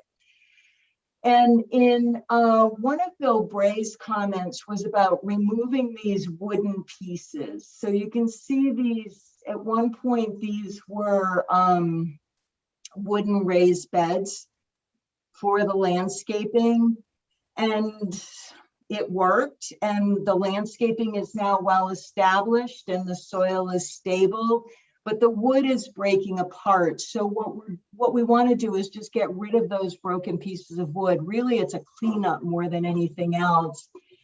And one of the comments from Bill Bray was that possibly the entrance would be confused by taking the wood out. But I hope that what this picture shows is that it's just taking out some smaller pieces of wood that have been broken off, and that all of this landscaping will stay. And what you have here is a combination of arborvitae, and in some places you have some yews, and in some places you have some patches of weeds. And so what we're proposing to do, there was one of the staff comments was to develop a landscaping plan. Instead of developing a plan, because this is established and because this isn't going to be open to the public and we don't want to draw a lot of attention to it, just take out these areas that have grassed over and put some sort of flowering shrub in there. Give it a little bit of color, dress it up a little bit, and get some bark mulch down. So this is one of the areas that we're talking about. We thought that it was a good idea to put the wooden fence in along just from this wall here. The fence on your plan shows the fence coming along here, following the same line as the building over to the tree line, and that section of the fence would be 6 foot tall wooden fence. We'd like the word stockade taken out of that, just because we might want to do something different than stockade, but putting a wooden fence in that section we thought was a good idea. However, leaving the remaining portion in the back and along the side of the property, leaving that as chain link. As I said, all of the equipment parking, all of the employee parking will all take place back here in the back behind the building. On the other side of this lawn area is the parking lot for Shaw's, just to put that into context. And then in terms of the design of the building, this is actually a concrete block building underneath the wood facade. And so what the owner wants to do at this point is, once all the work is done, there's a number of additions that are going to come off. The additions are in, let's see, this one shows them a little bit better. In terms of demolition, right here at this entryway, leave the roof, leave the support posts in the front, but take the walls and the glass doors off and just leave it open. On the side of this building, this right here is an addition. There's a door down here, and this is the stairwell that goes up to the second floor. And so what we'd like to do is take off these walls, leave the stairwell there until such a time when a stairwell can be put interior, and then that stairwell would come down. In the back of the building, this is the back of the building. This is, there's a whole series of additions that have come on. The current owner certainly didn't put them up, but wants to take them off. And you do have a floor plan in your packet. And you can see that basically, with the exception of this entryway here, it will bring this building back to a rectangle. And so all of this would come off here. This window, these windows here, these are photo simulations on the bottom. These windows aren't exactly accurate. The slope of this roof would be slightly different, but then this wall would all be flush. Right now, this wall juts out about 11 feet. They want to add a couple of overhead doors, 10-foot overhead doors in the back. And this is on the side, and they would add a 12 by 14 foot overhead door here. The building has existing lighting on security lighting along the front. You can see it here. I would say, looking at those fixtures, they're probably dark sky fixtures. This one probably isn't. What we're proposing is to leave the lighting on the building as proposed, as it is right now, and in the event that it needs to be replaced because it's no longer functioning, that they would be replaced with dark sky fixtures.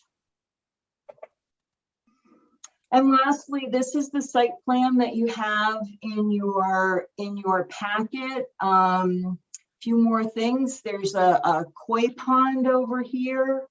I'm sure it served a good function at one point, but what we're going to do is just take that out.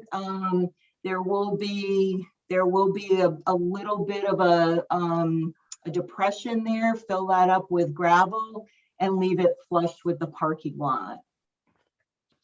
So that is a quick overview of what the project is. There's no new construction. The impervious surface will be the same. There's actually what's running underneath these areas, like right here in this addition, is an extension of a concrete pad. So those will remain. I think that covers the points. The letters from the utilities I have submitted those. Those did come in from the time that the staff report went out. So those have been submitted. And I think that covers all the points, and I'd be happy to take any questions that you have.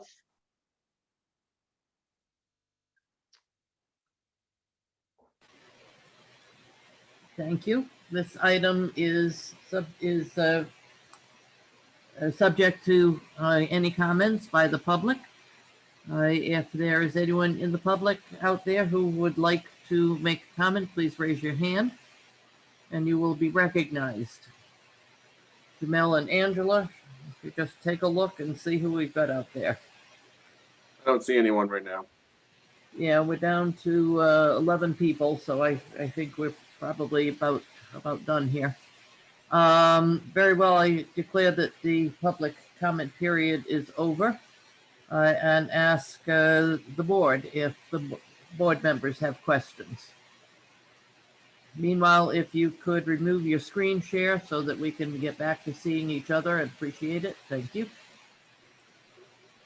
Any questions or observations? Roger. Is Pratt Abbott the owner of the building, or are they just renting this? P2M Development is the owner, but that has got an association with Pratt Abbott. So I guess this is a question for Jamal, maybe. How the impression is that this is just a temporary occupation, business occupation in this building until P2M finds another occupant to sell, another business to sell it to. Is that my understanding? Yes. So if if we wanted to give them some deference to kind of, you know, spruce up this property and make it more amenable to selling, you know, versus say a full landscape plan or things like that. Is there a way of doing that, like a condition or something like that? I think that's up to the board. Our site plan review ordinance doesn't, there's no difference between temporary and full-time use or forever use. So I Okay, think that's up to the board to decide if that matters to you guys. so we have no way of knowing whether this is just going to be occupied by Pratt Abbott for 2 years or 20 years. Correct. I believe I heard Donna say that this would be 2 or 3 years. That's what I heard too. Yeah. That's what the hope is. That's the Yeah. hope. But we usually, when an application comes before us, the length of time is not, that the building is going to be used in that vein is not germane. Because whether it's 1 year or 2 years or 5 years or 10 years, it is going to be visible to the people in town and must meet the standards.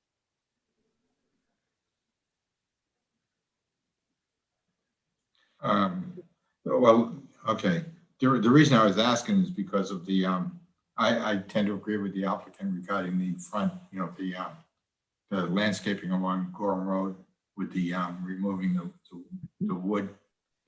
the wooden frames there for the beds, the landscaping beds. But other than removing the structures, the additions, you're not going to basically do anything else to the main building? Well, the building is gonna, some repairs are gonna be necessary when the demolition happens. And so it will all be repaired in such a way that it blends in and matches. For example, the roof has got a tremendous amount of exhaust systems left over, probably from when it was a hibachi restaurant. And so when those get removed, there's going to be a lot of repairs that need to happen, and that roof is going to be redone so that it blends in and matches the front.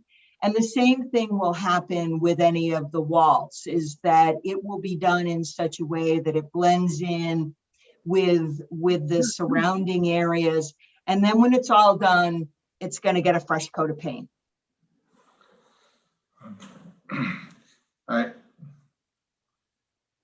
Okay, I'll just refrain from saying anything else at this point. I'll let others speak. All right, thank you. Jen, Rick, Russell?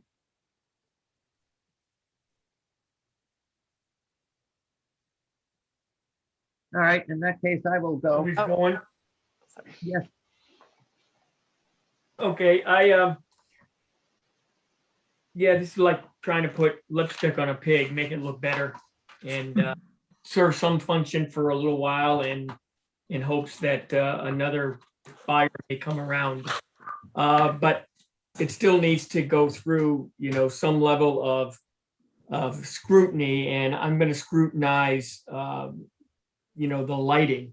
Obviously, you said it, the lighting, I mean, it went with what the style or what the use of the building was at that time, but I believe they don't meet the height requirements as it's listed in the ordinance. And should it meet that, maybe you wouldn't need all of those lights to begin with. So you're replacing less heads. But given your parking layout and your plans for it, you might be better off taking a look at your exterior lights that are mounted, and they make some pretty fantastic wall packs that would provide the coverage you need from the building, and you wouldn't even need poles. So that's certainly an option, and I think you're going to have to provide a photometrics of the area, in particular where the new staff parking, as you mentioned, I believe you said it was going to be around the backside, so it wasn't visible from the street. And so there's going to need to be some sort of employee lighting and safety protocols involved there. But I think that can all be figured out by providing the staff with a photometrics. So I would tend to press on that a little bit and say that should definitely be part of the next submission. And I'll leave it at that, Madam Chair. It's getting late. Yeah, all right. Jen or Russell?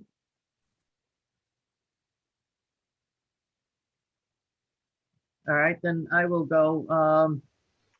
I noticed that that the lot has been divided in half or separated in a way that wasn't going to happen under Napa, and that is there is a building of a residential building that is connected or at one point was owned by the same people.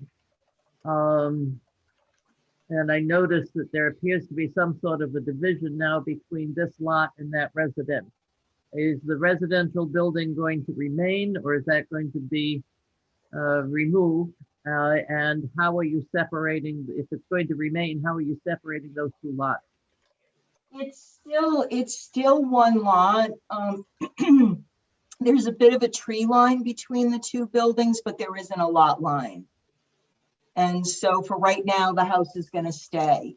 At such a point when a new owner comes in or a new tenant comes in, it is entirely possible that the house would go. But the house, it is all one lot. I can put that plan up if you'd like me to. Just no, I recall. I just noticed that there appeared to be a landscape division. Yes. Between the two, and yes. Is the I'm trying to recall, is the stockade fence going to go up against that lot, that division, or is it going to stop short of that? It's going to go perpendicular to it. It's going to follow the front line of the building till it gets to that tree line. And then when it makes that 90-degree turn down towards the back lot line, that's where it'll become chain link. Right, you know that with chain link, we do require that it be covered with plastic, the vinyl. And I know that color preference. Usually black, but that's part of that we would have to see. But we do not allow just straight chain link like that. I guess I have a question around what's going to happen. The original question that I had was if you take down all of the additions, how are you going to get to the second floor? Because there wasn't any way to do that from inside the building, but you're saying you're going to set up a brand new external staircase, or you're going to leave the external staircase or internal staircase is going to become an external staircase. That creates a lot of safety issues. So how are you going to handle that? Right now we're talking about options for where the internal stairs would go. And that's going to need to be resolved soon.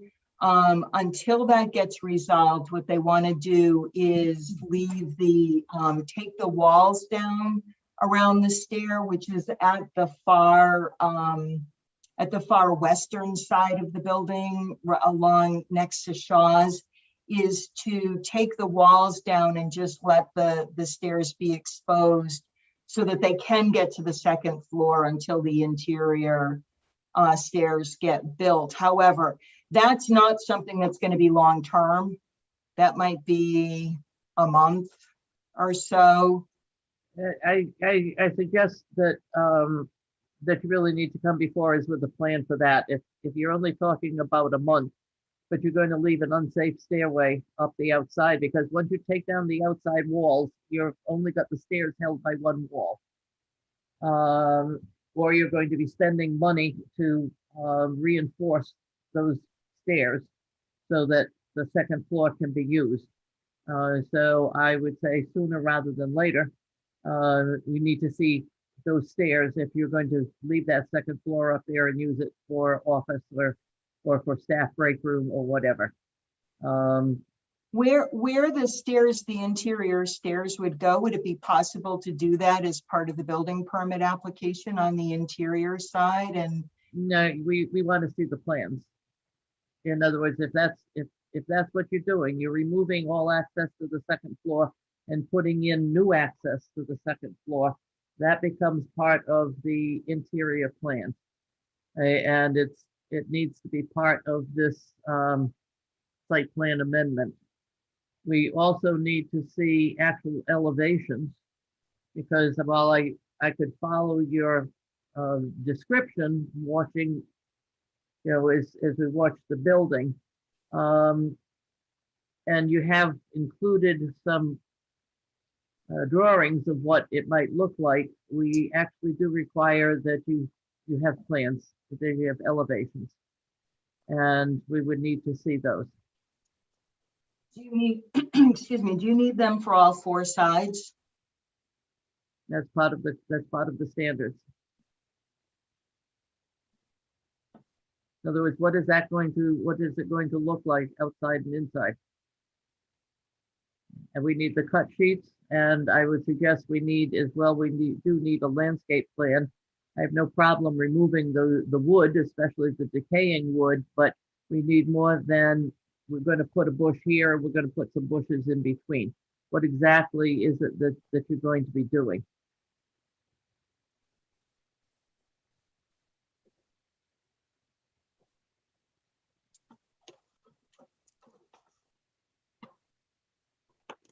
I do think you have an opportunity to really, even if it's temporary for 2 years, change the visuals going down Gorham Road and coming back by creating a cleaner building, a building certainly that is kept up better with appropriate lighting. And it's quite possible that somebody's going to take a look at that at some point and say, well, that's actually the building I want to buy, rather than tear it down. So we do need you to follow all of the site plan and design plans. Okay. Are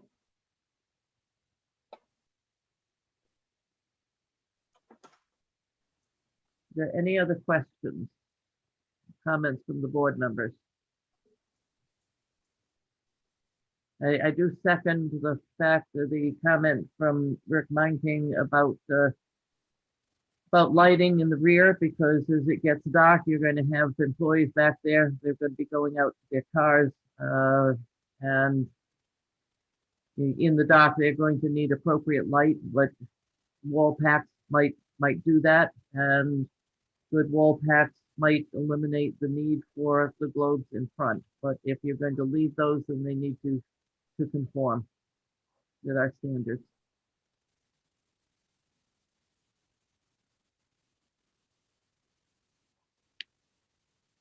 Did I miss anybody? Did I miss anything? I'm good, Rachel. Thank you. All right, thank you very much. And we will see you again. I think this is not a complicated process, but I would appreciate it. I think if you just take another look at the design standards and the site plan standards, we should be able to move this along pretty fast. Thank you. Thank you.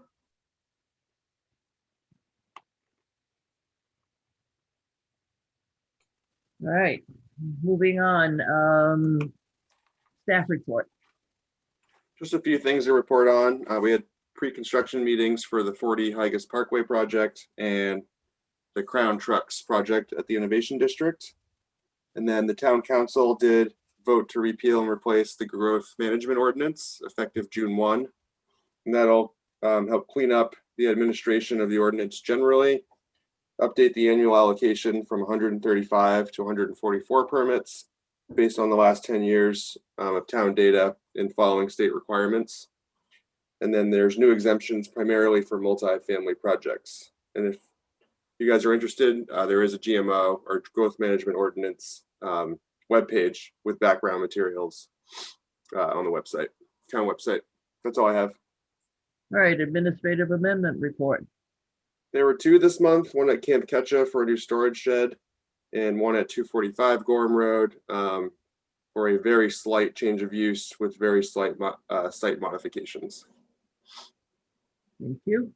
Correspondence. You're on again, Jamil. Nothing for me.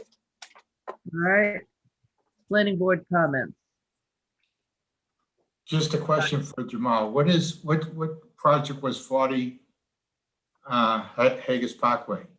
That was a project proposed by Carrie Anderson, say 2 years ago. Oh, yeah, okay, yeah, okay. For a light industrial use. Yeah, okay. Planning board comment? None. It is getting late. Do I hear a motion to adjourn? Adjourn. And a second. Second. Thank you very much. All in favor of adjourning, raise your hand and stop and look. Thank you. Rachel, thank you. Have a good night, guys. We will see you in a couple of weeks. Bye-bye.